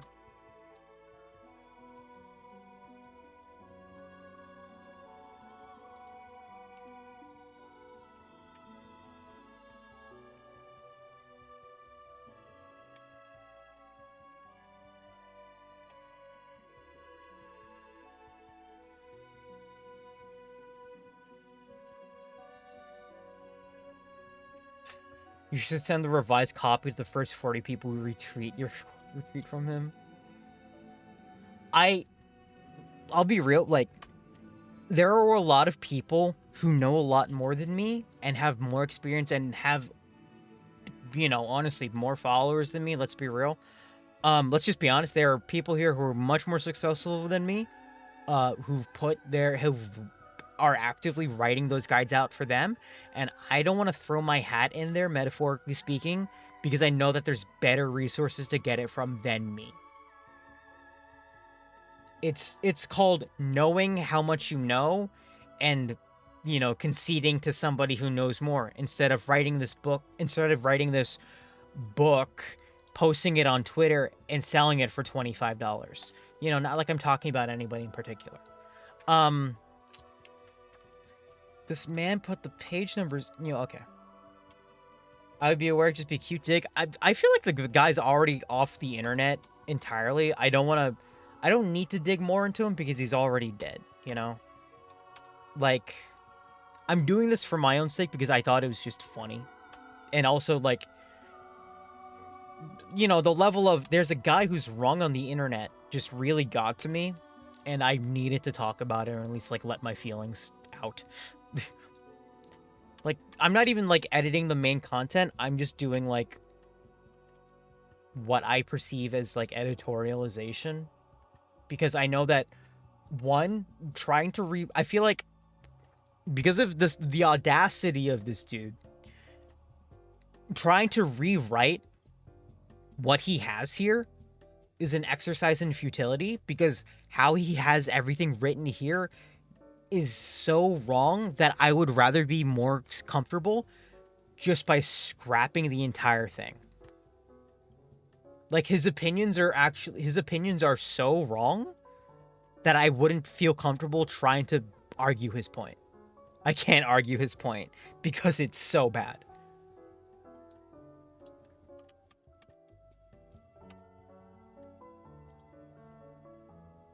My God. The fixing the formatting is, like, the most embarrassing part about this. Oh, it's that bad? Yeah, it's so bad that I can't justify I feel bad for the people attempting to rewrite it to make it better. I actually I can't do it. Because some of it's wrong and some of it's repetitive and some of them are just actually, like, he thinks he writes this theory and is misunderstanding it. I'll do my editing first. Like, I'll do my, like, script editing. And also, I'm gonna remove this sentence because hold on, what the fuck is this? What the fuck did you do with this formatting, my dude? Because I want to find out, I just want to see how much actual text he wrote and how much it would have been if it was properly formatted. Because, yeah, we know that he wrote 14 quote-unquote pages of stuff in his text here, in his little preview, but I want to see how much of it is actually what he would consider content. And not horrible spacing, incorrect use of a PDF or a Word document. Fix the end. What is this? Hold on. I need to fix the margins. I forgot about the margins.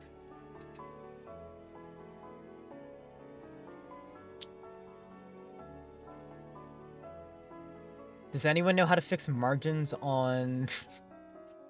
Shit. Does anyone know how to fix margins on, Google Docs? Be under File? Okay. Page setup. Ah, okay, here we go. I've been quietly watching you through this while listening to Bao Bao. Man, calling this a book is really overselling it, let alone a guide. I wouldn't call this a pamphlet. I wouldn't call this a zine. I would call this somebody with a somebody who spent way too much time on this, talking about absolutely nothing, and definitely should have studied more. Also, like a summary of this, in my opinion, is just stare at the Dunning-Kruger effect graph, and this is my opinion of this. This is my opinion of this person's writing.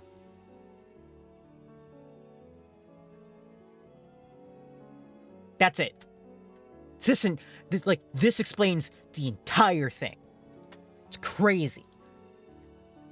Okay, let me start. Set margins, you said, to 25%? ID, what did you figure out about Doug? No, shut up. Shut the fuck up. You shut up.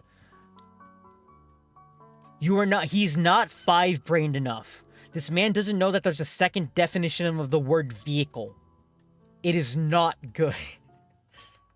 A hyperfixation of something they don't fully understand, which is kind of odd because that's actually still against the definition of what a hyperfixation would be.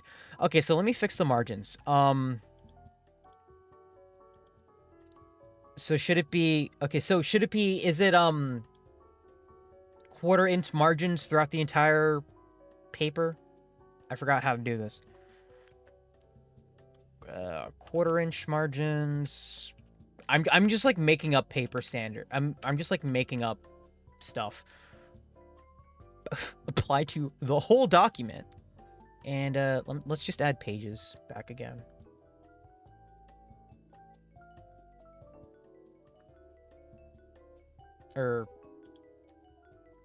No.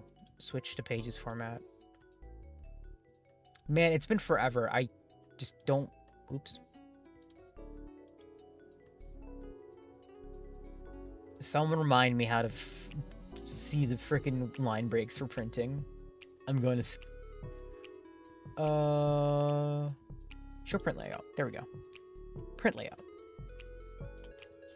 Okay.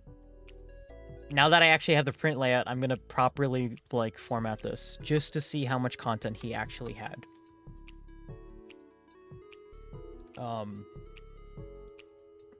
I'll be honest, I'll be real, like, I'll be generous, and if something doesn't space out right, properly give it another page.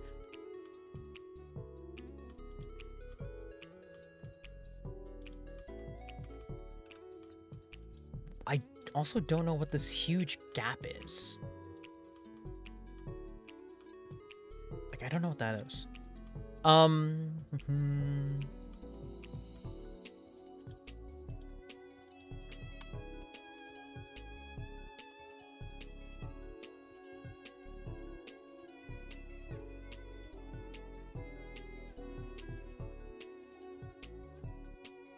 Like, I'm not going to be generous, but for formatting's sake, I'll do, like, it's my style. Like, this is my consideration of formatting. I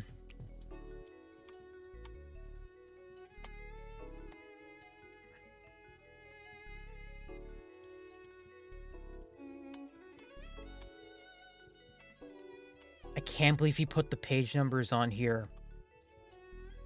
I can't believe he manually put the page numbers on here. It's so bad.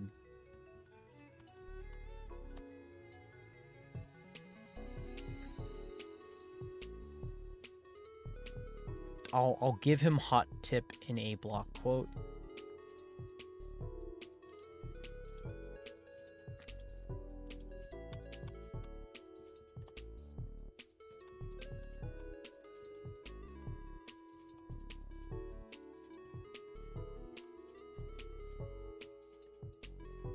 All right, so final page count. I'm also going to cut this end part because it's technically not part of this. Actually, yeah. I'm gonna cut out the sections that mention like this is a cut for the preview, because that's also that's also filler.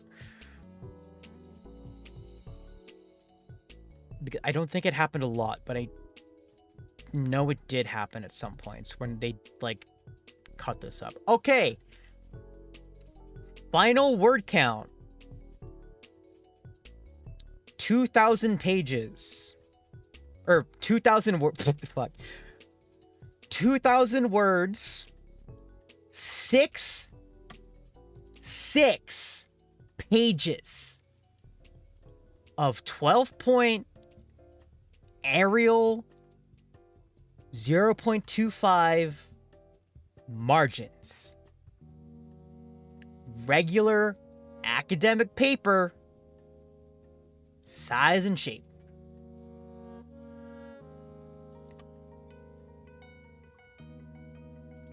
I'm even gonna fix some of these copywritings because some of these are... That's so bad. Why are these spaces so bad? I'm also not... Also, yeah. Single-spaced. Single-spaced 3-point font. Advertised as 14 pages. That doesn't have the most egregious title shenanigans either, right? Yeah, I took out the title shenanigans. Except for some bits that are actually, like... I removed the font and just changed it to what I usually do for formatting. He advertised 14 pages of content. He gave 6 and 2,000 words. Not even half. Less than half. And paste onto this. This took 10 months. Well, okay, this is for the entire thing, but this took 10 months to make. I cry for humanity. I take it that if you cut the bits that you marked as erroneous, filler, or otherwise, we're looking at 4. Let's go. Let's cut out the erroneous shit.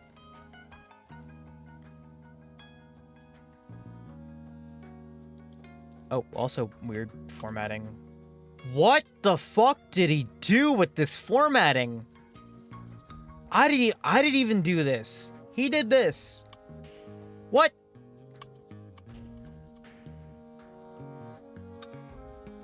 Like, this doesn't count. Like, this, all of this needs to be entirely rewritten. I would say, like, this is a D, see me after class, you know? Like, you did the assignment, but this is so wrong that I can't do it, that I can't tell you about it. Okay, so let's edit down the extra bullshit.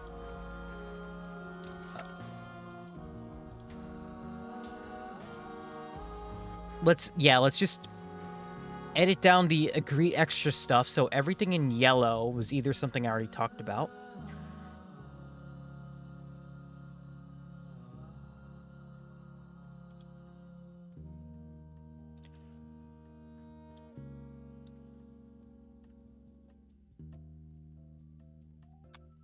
This was already stated beforehand.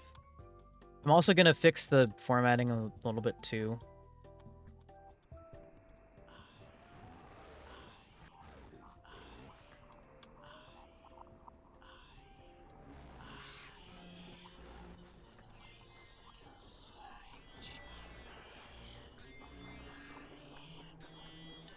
I'm also going to remove all the nonsense, like, filler bits in here, too. Like this sentence. It's not that easy, bro. I'm absolutely removing that because that's not content, that is filler.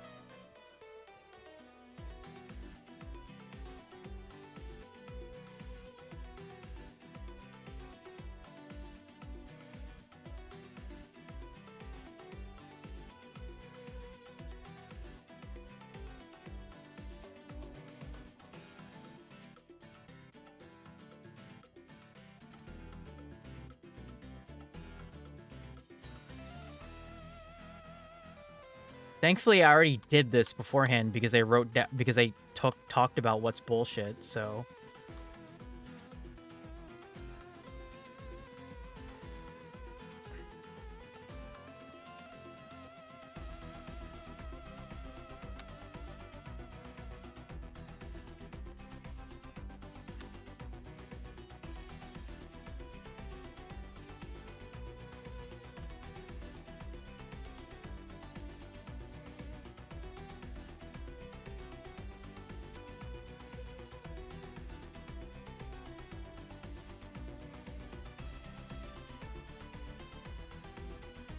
Oh yeah.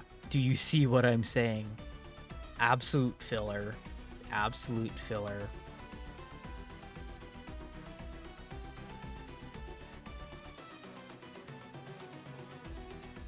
I have to delete the best line in here, unfortunately, which is, I won't beat around the bush, let's just fire the sauce out at maximum voltage.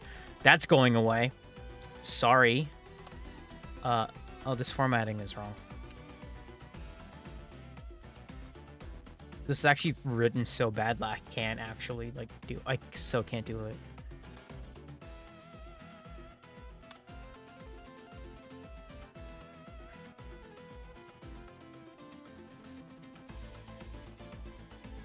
You don't need to use that metaphor.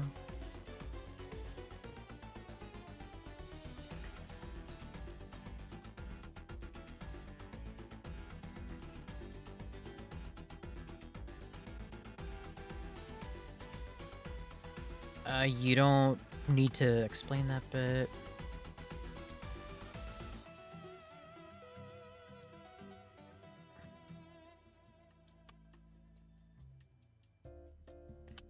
Our academics of paper look how much of a relatable human I am style. No. Help, they're supposed to be written from a third-person perspective, not reference the author most of the time, and give you facts. So, yeah.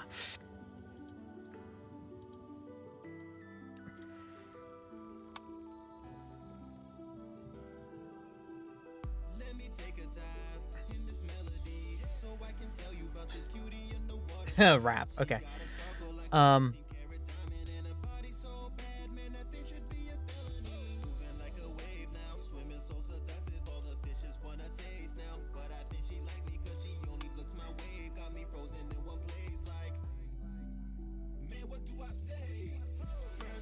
Okay, so, with the annoying stuff cut out, just in a really rough manner.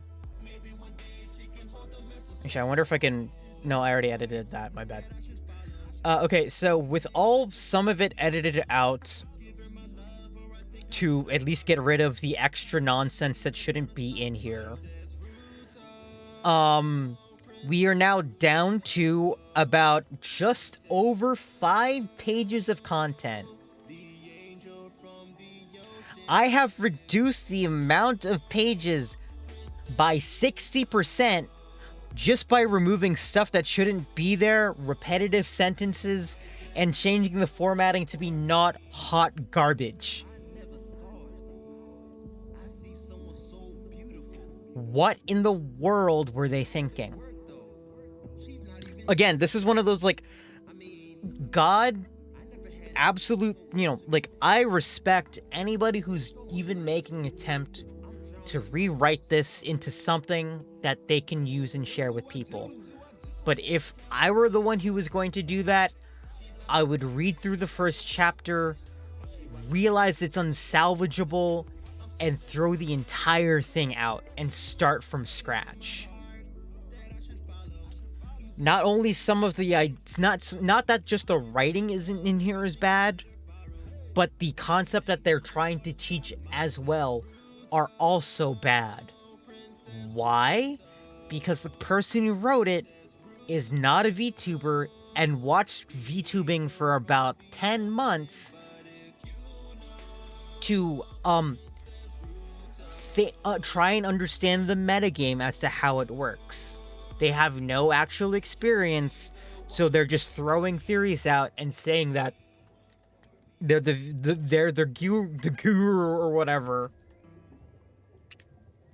of this, I award you no points, and may God have mercy on your soul. Like, what else am I supposed to say? I can't say anything else. And you know the worst part is that was the preview. I've managed to yap about it for 2 hours. How long is the actual PDF? Let's find out.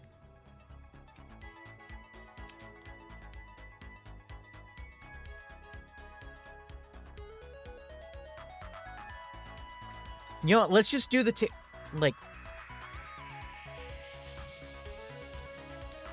half the page is gone. Bro.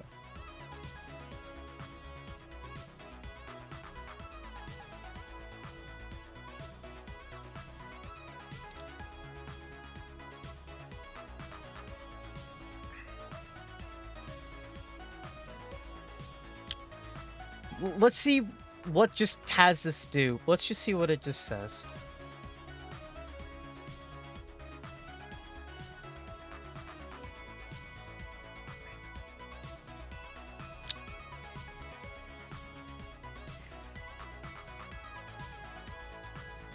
Use your voice and energy to capture the hearts of viewers. Utilize utilities, the platforms available to you. I just skipped to a random page and there's already a typo. Pray and never give up. Okay, this just might be me, but I'm always suspicious about somebody who says this as part of advice.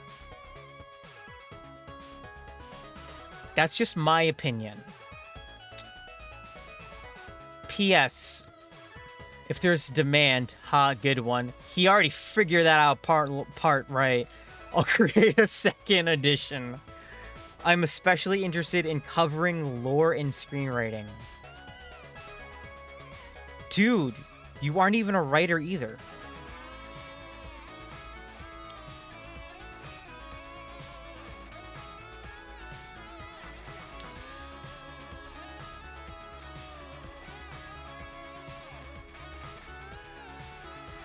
I love this bit at the end. P.S.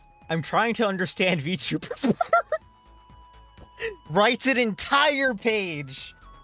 Writes an entire, quote-unquote, 120 pages on how to be a good VTuber, and then in the last sentence is, I'm trying to understand VTubers better.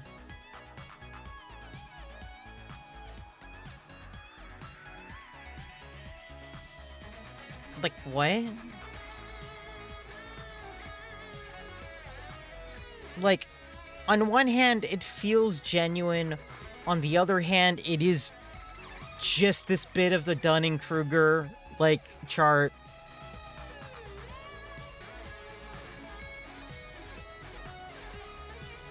And I'm like...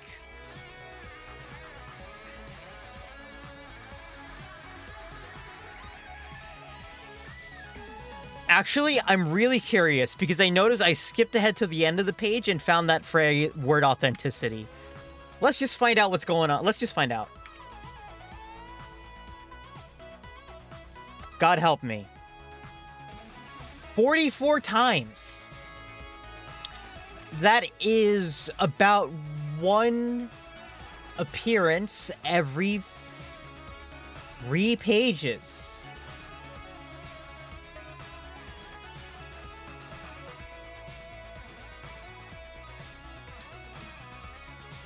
One appearance of the word authenticity every 3 pages. Homie. Oh wait, no, actually no. Let's that's authenticity. That's about authentic. Oh, 73. One every 2 pages has the word authentic in it.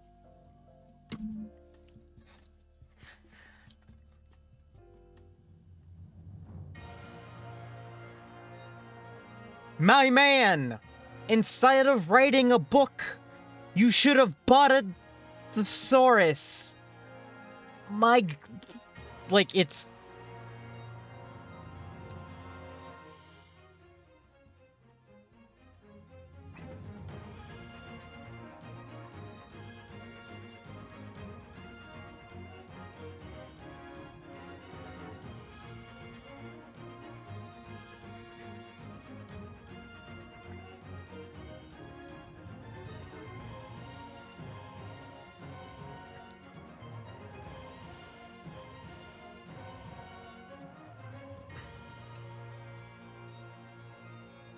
I'm gonna...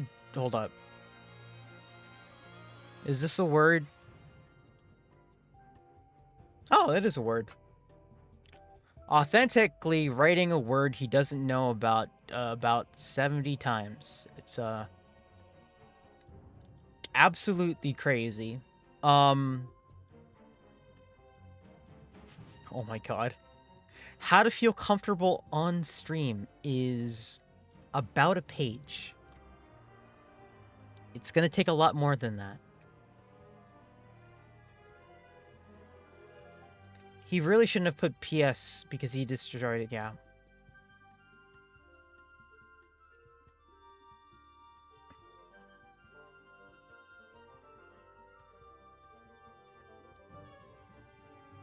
Oh yeah, actually, here's a part that a friend mentioned and is absolutely absurd to me. And also just, I feel like a little bit goes a bit mask off as to the person who, as to like the person writing here. Be okay with being hated and criticized.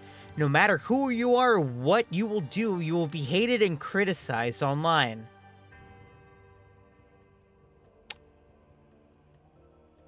Okay. Somewhere on the planet will curse you to the ninth pit of hell, harass you, and expel copious amount of energy trying to destroy you.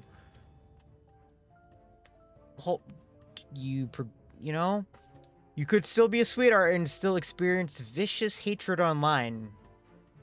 Sure about that? Why are people so mean? They feel about themselves by asserting their superiority over others. Always stems from deep-rooted insecurity and need for validation. I mean, think about it. If they say your content is trash, that puts them above you because they know what's good while you don't. Homie, you wrote this book. Their inability to ignore what you or others are going through tells you everything you need to know about them. Okay. Hold, wait. If the critique comes from someone who is more skilled than you, it's worth considering.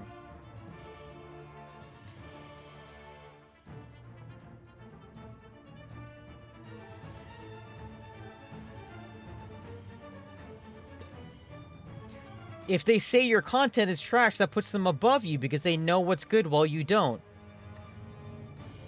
If the person... Alright, mate. If the critiques point you in... I guess he has a lot to consider right now. Oh, he so does. If the critique points you in the direction you want to go, it's worth considering.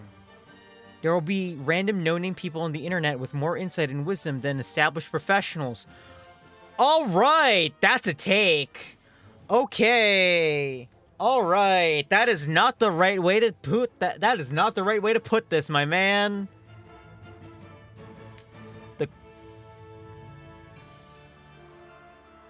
Just because bro has 2 followers doesn't mean he's an idiot. His advice could change your life.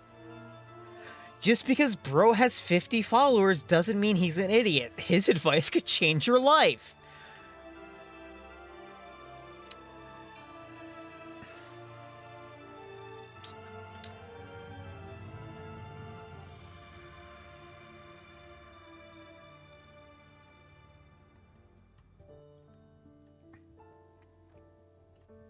Oh yeah, here's the bit that actually got me that just went mask off, really. What if I offend people? There's always something or someone to boycott these days. No reason to walk on eggshells if you genuinely don't give a fuck about it. If your authenticity offends people, it's their problem, not yours. Bowing down to hate mobs for being authentic is never a good idea either. If you surrender once, they'll come back again and again to harass you into the afterlife. Which reminds me, you can also separate some aspects of yourself from your brand. Like, you don't have to be political if you don't want to be. It's your brand, so you can run it however you want. You're not morally obligated to voice your concerns for whatever the current political fixation is. This is total horseshoe. All right, so the phrases that got me onto, yeah, that's Chud talk. Yeah, that's what I'm saying. Let me see here. The phrases that triggered Chud talk is horseshoe, current political fixation, hate mobs, and yeah, hate mobs is a very big thing here. It's a very big one. Also, there's always something or someone to boycott these days. I feel like this guy just hates, quote-unquote, like, you know, the woke mob. And how everybody gets into, like, really a tizzy about political events that affect them. And boycotting in particular, I have a feeling that person just wants to get McDonald's and drink Starbucks. You know? But, this is not good advice. Do not take this.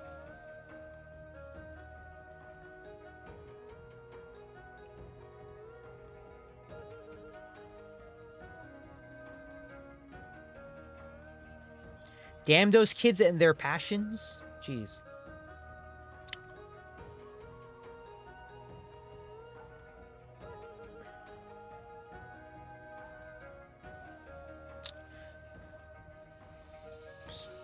This one's also fucking nuts, too. Let me see here. This is about, improvement.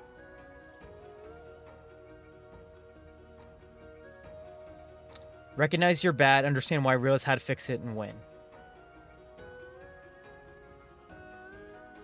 My work is shit equals creates a masterpiece. My work is so amazing, objectively awful. Winners are always trying to be better. They see their own flaws and inequalities 24/7. My man, I am absolutely sure you are not... This is actually the most toxic mindset I think I've ever seen. Homie, seeing the flaws in everything is human nature. And people can live on that, seeing that things are shit 24/7 and never improve. You need to know what you're... This is not good advice. They're always pushing themselves to improve. This is some weird grind. We've devolved into some kind of grind set mentality, which is not great. You're persevere.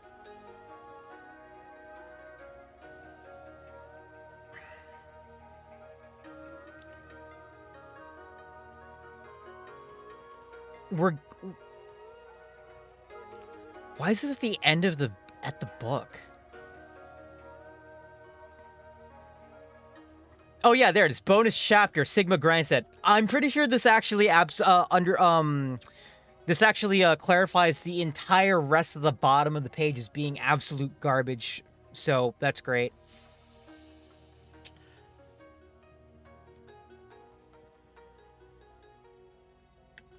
I love this bit. Practice yapping.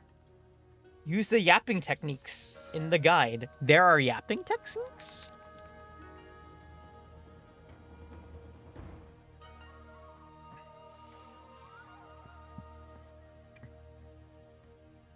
Yep. I love how this one's about debuts, despite this being a book for essentially already self-established stuff. Which is... Yeah.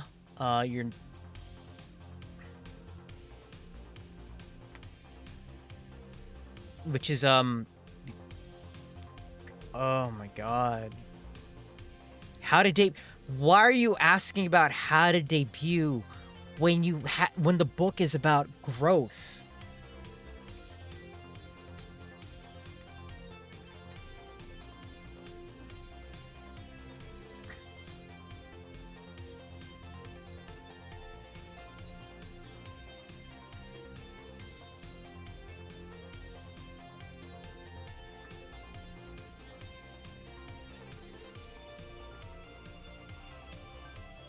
Hey, look, the word authentic happened again.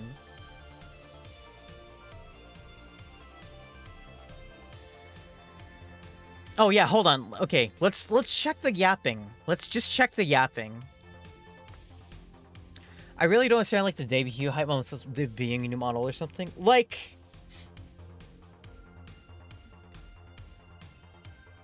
I don't know how to feel about debuting because I did a debut and I thought it was kind of weird, but at the same time, it was the only way in my head mentally I would have been able to actually start streaming was to actually like introduce myself to the general public and start doing what I was wanting to do, right? Debuting a new model, totally fine. Debuting like new content, absolutely totally fine. You already have like a pre-established audience and you're doing that, but like debut, like first thing is kind of, it is kind of like initial marketing tests, but for people, it usually, I feel like it is like an initial socialization point. I don't know. I'm iffy on it because I follow a lot of like corporate VTubers and I enjoy debut culture a lot because it's basically, you know, seeing that person's unique talent and seeing what we can, you know, what they can do. But I feel like a lot of indie VTuber debuts nowadays are more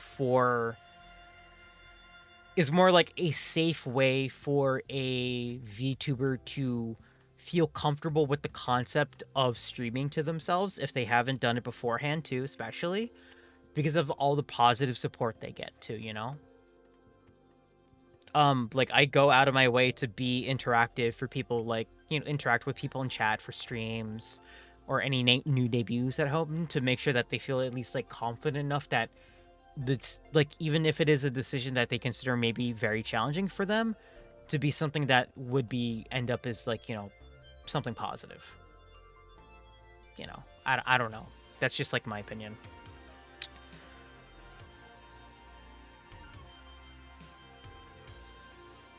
Because my debut was secret 8-bit mode, so I didn't practice in private. Most people didn't know I could like debut. Those debuting as an indie is like super hard. It is, and I'm kind of glad I got past that part. But also at the same time, I think I did really good. I think I did kind of nice as with my debut. I'm never watching it, by the way. I'm never watching my own debut again. You know, I might actually for my 4th anniversary, which is coming up soon. Crazy, right?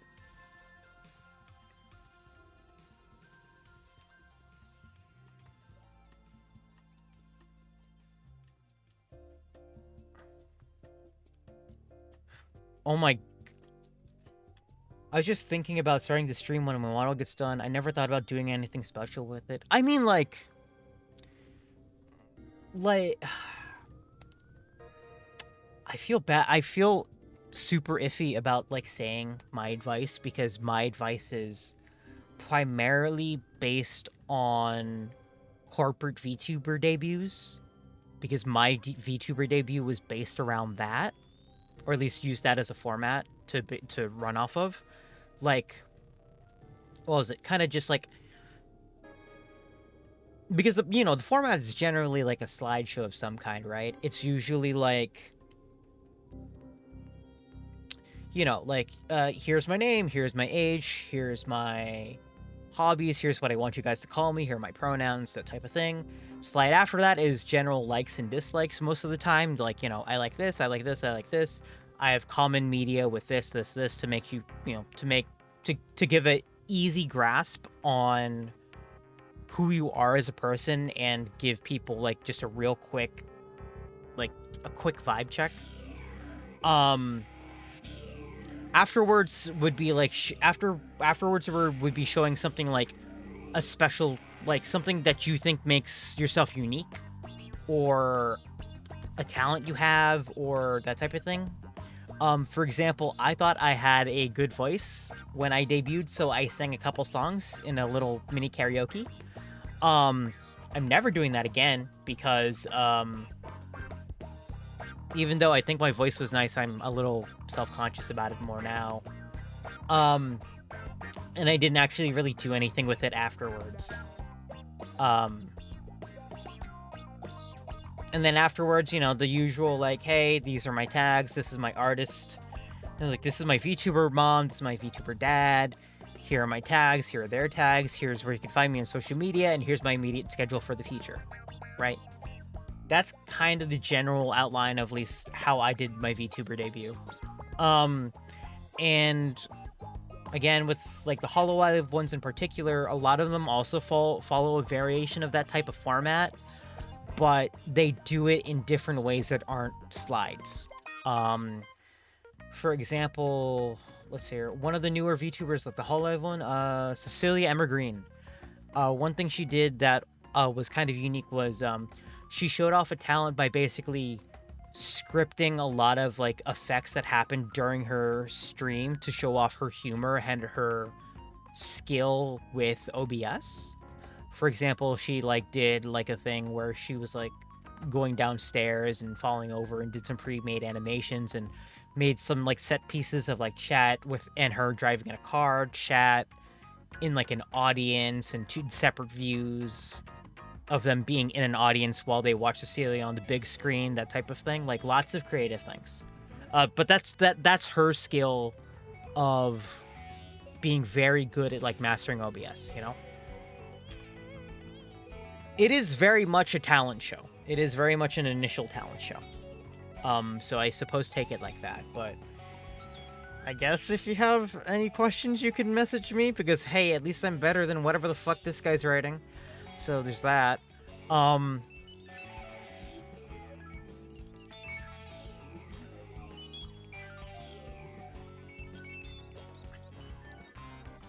Her supercharged are pretty mental compared to, like, I've honestly, Cece has been doing a lot of content that I wish I could. It's just I don't have the mental energy to, but I'm glad that she does, because it's her whole entire day. It's her whole entire job, so she has more effort into it, which is great.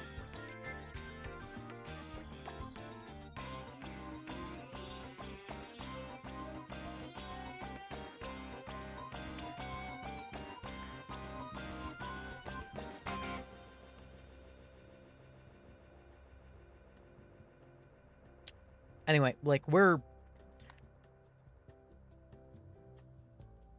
I feel like I think I've already got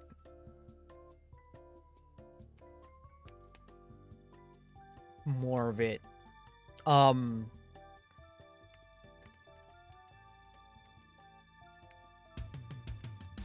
Because a lot of this is just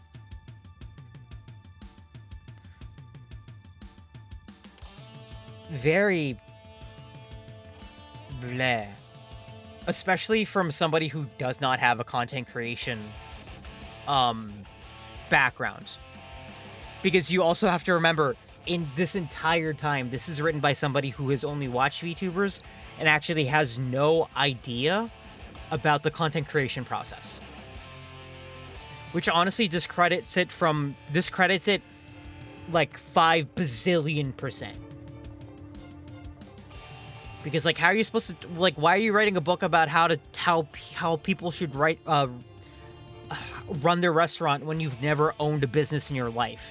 It is really weird and a very also privileged, like, viewpoint. I don't like it. I don't know.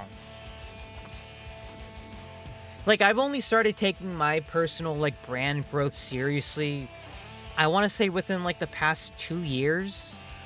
the first 2 years, I kind of thought that if I went at it passively, I thought that I would have done well, but the growth wasn't as what I wanted it to be. So these 2 years, I started to try to focus down on a little bit more, especially this year. I really, really kind of want to start being more active in it, mainly because my usual tradition of being passive and gaining followers was not working. Or was not working as effectively. You know? Okay.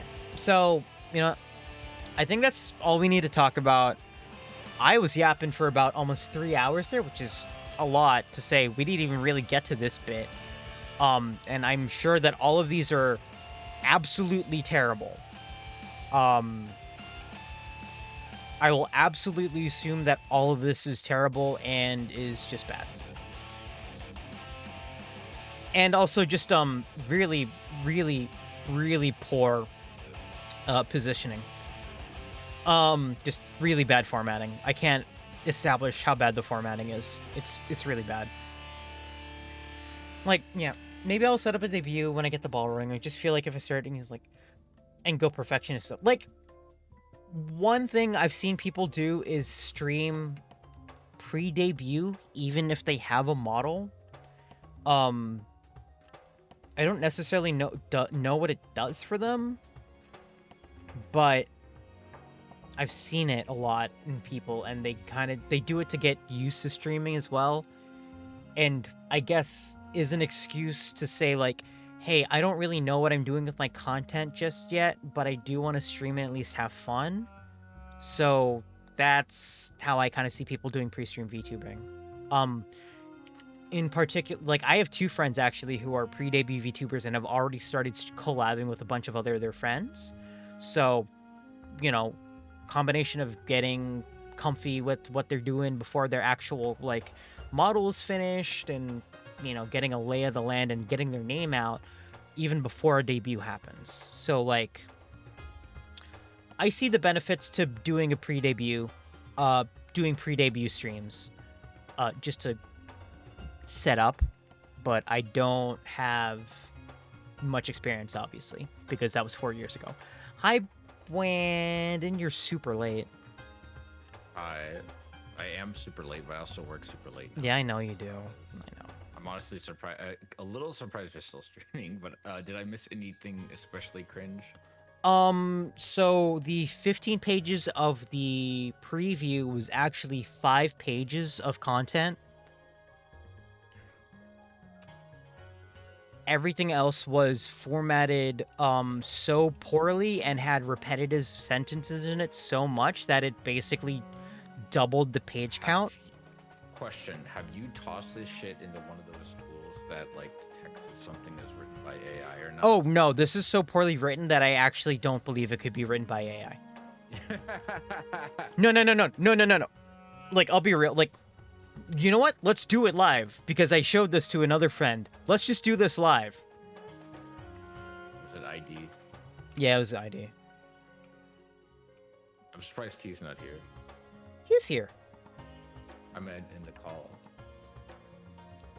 If he wanted to, he could I have. saw him posting about it, and I'm like, did he buy it? Just to No. tear it down? He did give me a friend of a friend of a friend he got it from them, and I got it from him.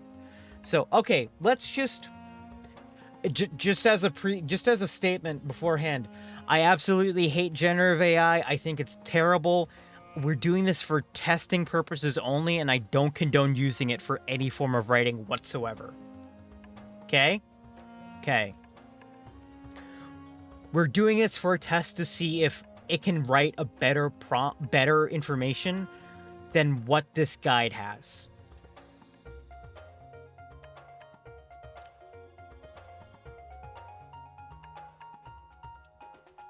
Can you give me advice on how to grow as a VTuber?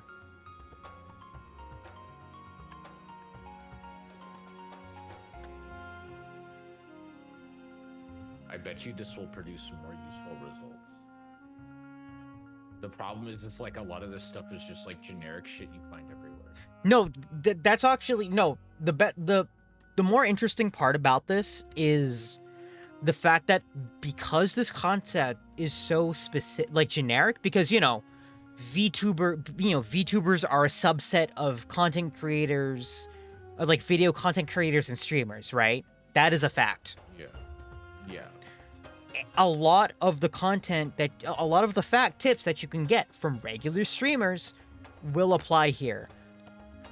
But notice how much this guy, like this guide misses so many parts that are just like he's reinventing the wheel when the wheel's been there. So let's just see what this has as like a test.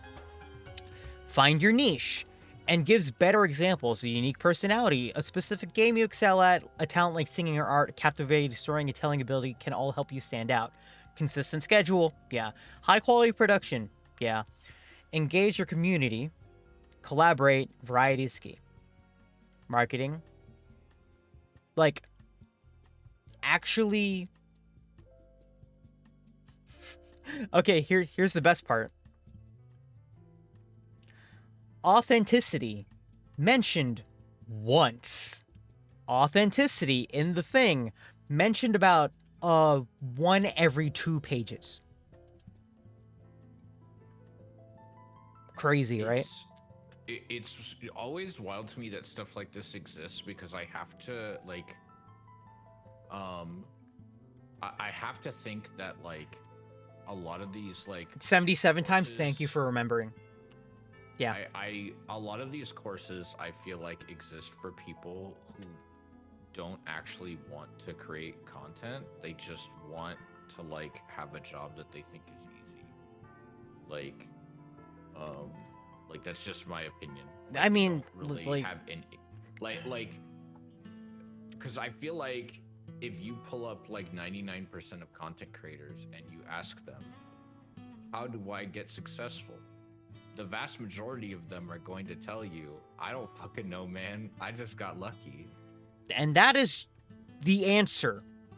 That's always been the That's answer. always been the answer. They just like, I did something I enjoyed, I and d- it worked out really well, and I got a following, and I just kept doing what I wanted to do and what I thought was a good idea, and it just happened to work out. Yeah. A lot of it is And then, based like- on experience. That's why if you like look at, the bigger like content creator, like creators that are successful and give out advice, it's usually for other content creators, and it's like how to like, do something technical or business wise, or like For something that actually wouldn't involve an education. Like how to set up a business, like how to do set up a business, or like marketing, like things that might actually have like a business degree attached to it, because you're not like, going to college for this shit. yeah, like Epos Vox or Zach Busey or Bussy or whatever. Bussy. His name.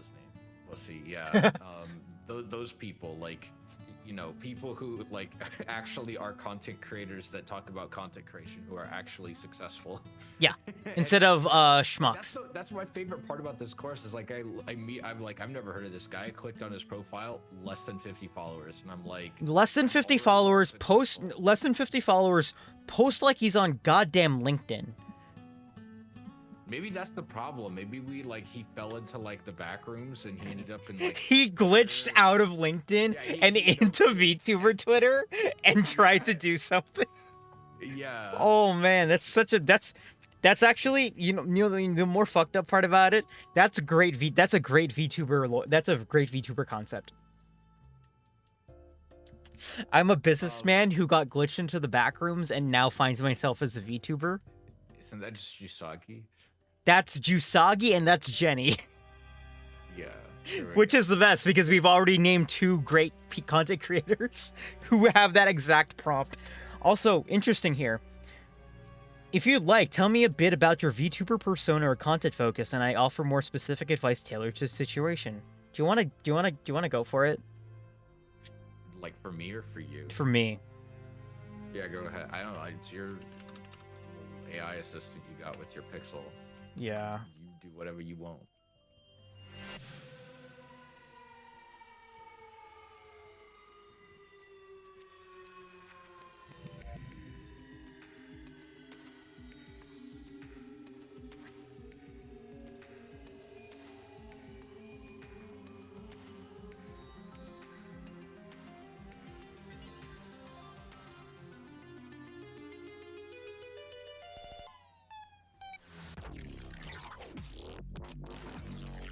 I missed a word. Let's just find out. I'm super curious as to just figure out what's going on.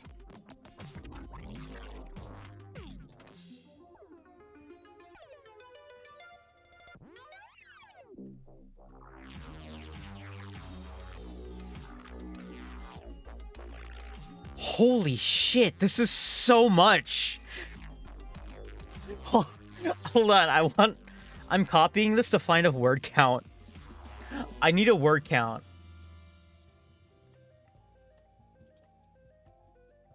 Like, a lot of this I already know, so don't think I'm learning something off of Gemini. I'm not. I just want to find a word count. 400 words. A quarter of this preview. And stuff that might actually be kind of like helpful and stuff that I've already considered. Like, let's see here. Like, I know you. I tweeted at you. I think I don't remember. It was like you said you were gonna. I haven't seen the Doki thing that you mentioned. It is I a watched like Super Bunny Hops, like or not Super Bunny Hop. would- Like two-hour goddamn video where he literally like is just going and taking influencer courses and seeing if they from- work.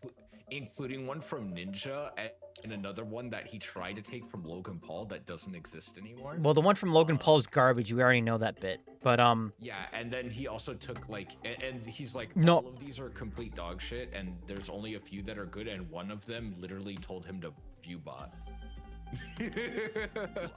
anyway, here's that Doki Bird one. It's 4 hours. I don't know if we want to watch 4 hours. We're not watching it. We're not watching it, but This one's more, I guess, about how to get hired. is it? Let's find out.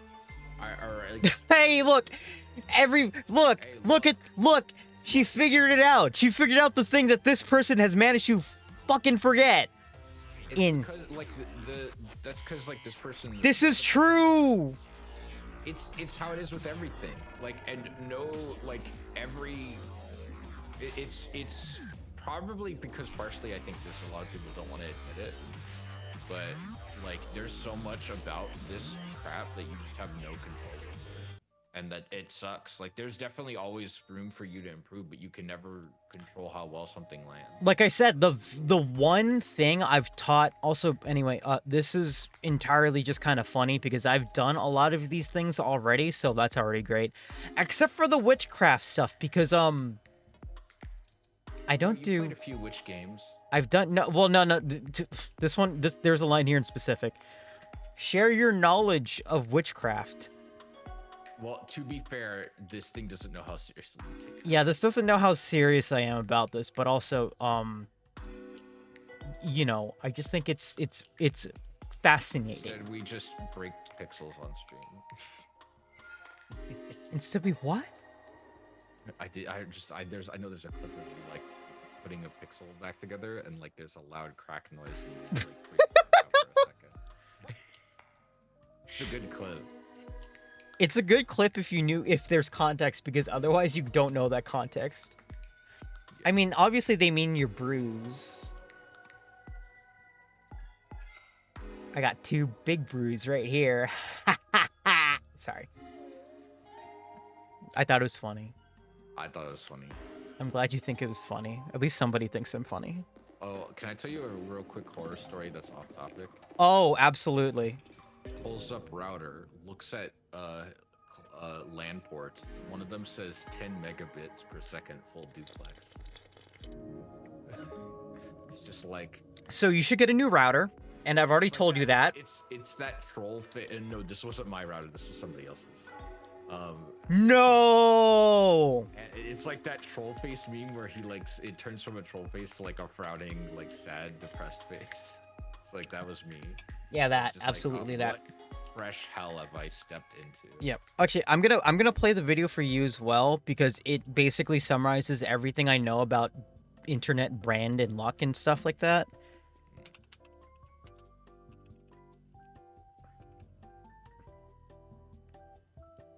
It's a different clip, but it's the same audio. You talk about beans, and then on Twitter, to everybody on Twitter, you become Bean Boy, and really, that's my life I'm living. I'm living the Bean life like day to day, and it's not necessarily something that I want to define me as a person. I don't need an additional Justin. trademark on those lines. Please join me in my Banana Vor corner, and we can hang out here and have a little party together. I just didn't mean for that to be my brand, I guess is what. Well, we I'm don't get to worried make about. this call, my boy. You talk about beans or sexual swallowing, or you eat a banana funny once and it goes viral. And then that's who you are to folks. But I've got fucking layers, man. I've always got fucking mints on me. But nobody calls me the mint man. Nobody ever asks me for a mint. They always want to talk to me about bananas or vor. They edited out the part of the banana video where right after Griffin's like, anybody got a mint? Just kidding. I always have them. I And then always he have opened them. I could be Travis McElroy, the guy who zones out during recording the podcast because he's scrolling through Facebook and gets distracted by pictures of Chris Evans.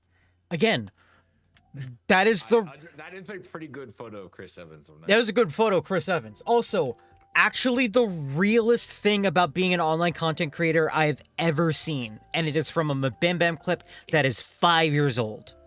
Also, like, insert, I think his name is Drew, the dude from Giant Bomb, who was the blinking white guy meme, and that picture is like that shit's like literally like was like over half a decade old, and then just suddenly got like thrust into like the public consciousness. Yeah, and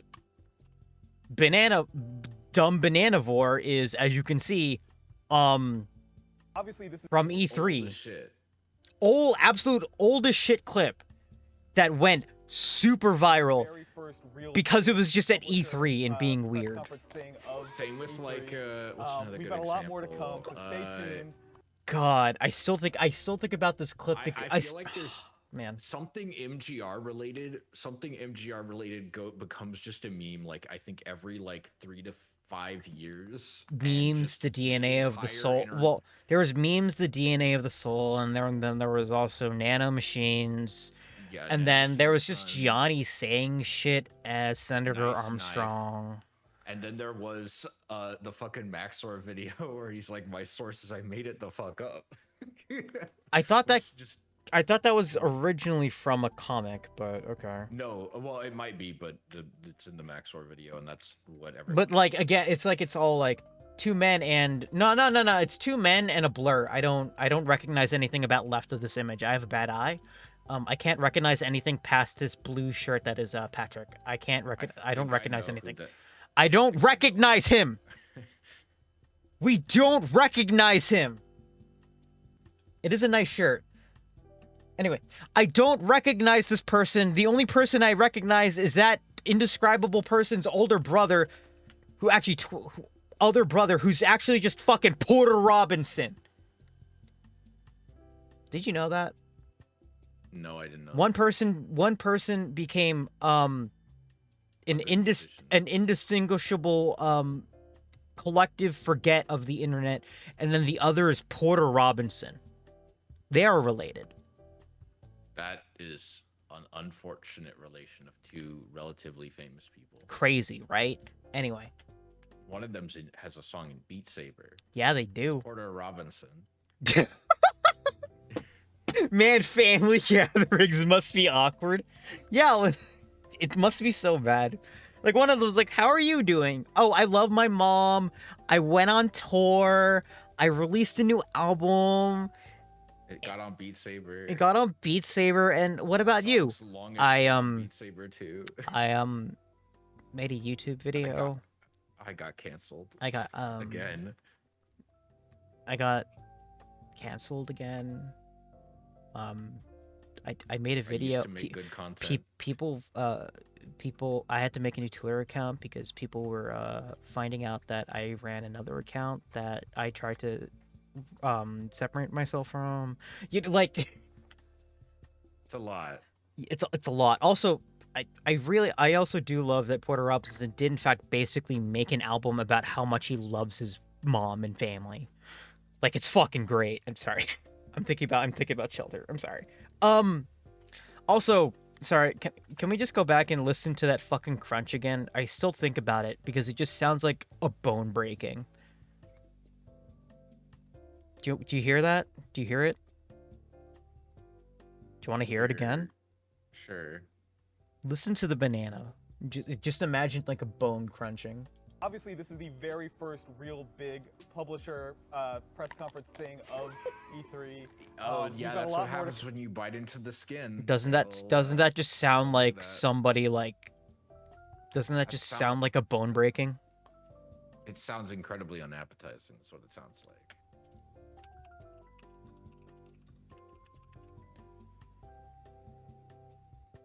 They also did this on tour a long time. They also went to they also went on tour in Boston, and one of the I went to it, and in line, everybody did a bit where one person gave out a bunch of bananas, and everybody recorded the line, and each person they crossed by on the line, they took a bite of the banana the funny way. That's great. And It seems incredible. It's a very pre-COVID action. it was a very pre-COVID. Well, I mean, everybody had their individual banana, but also was a very pre-COVID bit, but also very just. Whoa, what? Okay. Oh my God, I yapped about this for significantly longer, and almost about as long as I was actually expecting. I yapped for 3 hours. I was expecting to yap about for like an hour and a half. Must be good at this. Yapping. All right, let's get out of here. So, actually, oh wait, I forgot. Before we get out of here, let's see if this works. Let's see if this works. Nope. Wait. No. Hold on. I'll get it. Oh, there we go. Oh my God, it works! Yay! Okay. It works! My schedule works. Okay. So, there's my schedule. Oh, there's a typo in it. Oh well. So yeah. Tomorrow's gonna be Tetrio, more ranked. I'm gonna try my best to go up further. Friday and Saturday, or Thursday and Saturday, are going to be Frostpunk 2. Because I'm very excited. I haven't played it yet. I really want to, but I want to save that for the stream. And then Friday, of course, is going to be Fighting a Friday. So, yeah. I don't know, I find this layout cute. What do you guys think? I think it's cute. It's good. I like it. The desk is in the wrong spot. But I can't... Oh, wait, the It's desk... Hold on. Fine. There we go. It's okay. We test in production. Yeah, we True gamers. we test in prod. Real coders test in production and publish on a Friday evening. I want to post that now that I am in like a Slack channel with one of the DevOps engineers at my company. I want to say that so that he just posts like the most like tired reaction face. You just want them to hate you or something silly? You dorky. All right. So, thank you guys for tuning in. Very much appreciate it. I know this is kind of like I'll be real. This is like the first yappy yap stream I've actually ever done. And I'm surprised that people stuck along and watched me yap for, looks at timer, 3 hours. I've never talked to anyone this long for an extended period of time without getting an actual audible response. So, thanks, I guess. I want to do more of these, but I don't know. This one felt special because the thing we needed to talk about was so very time sensitive. In the meantime, let's see who we can raid.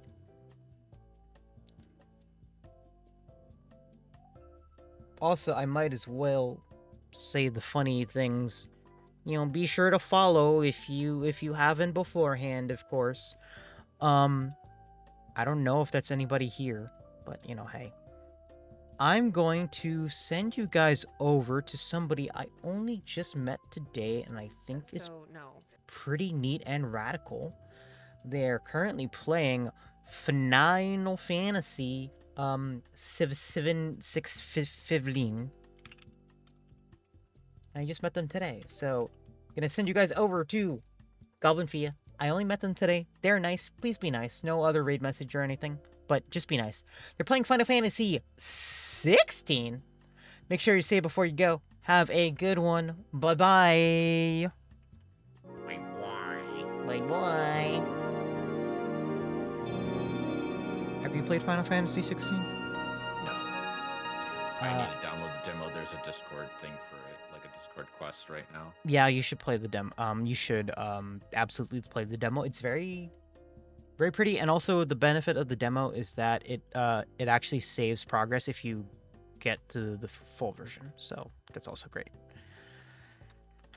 Anyway, also another main thing you want to know is that the main character, Clive, is absolutely baby girl. Nice.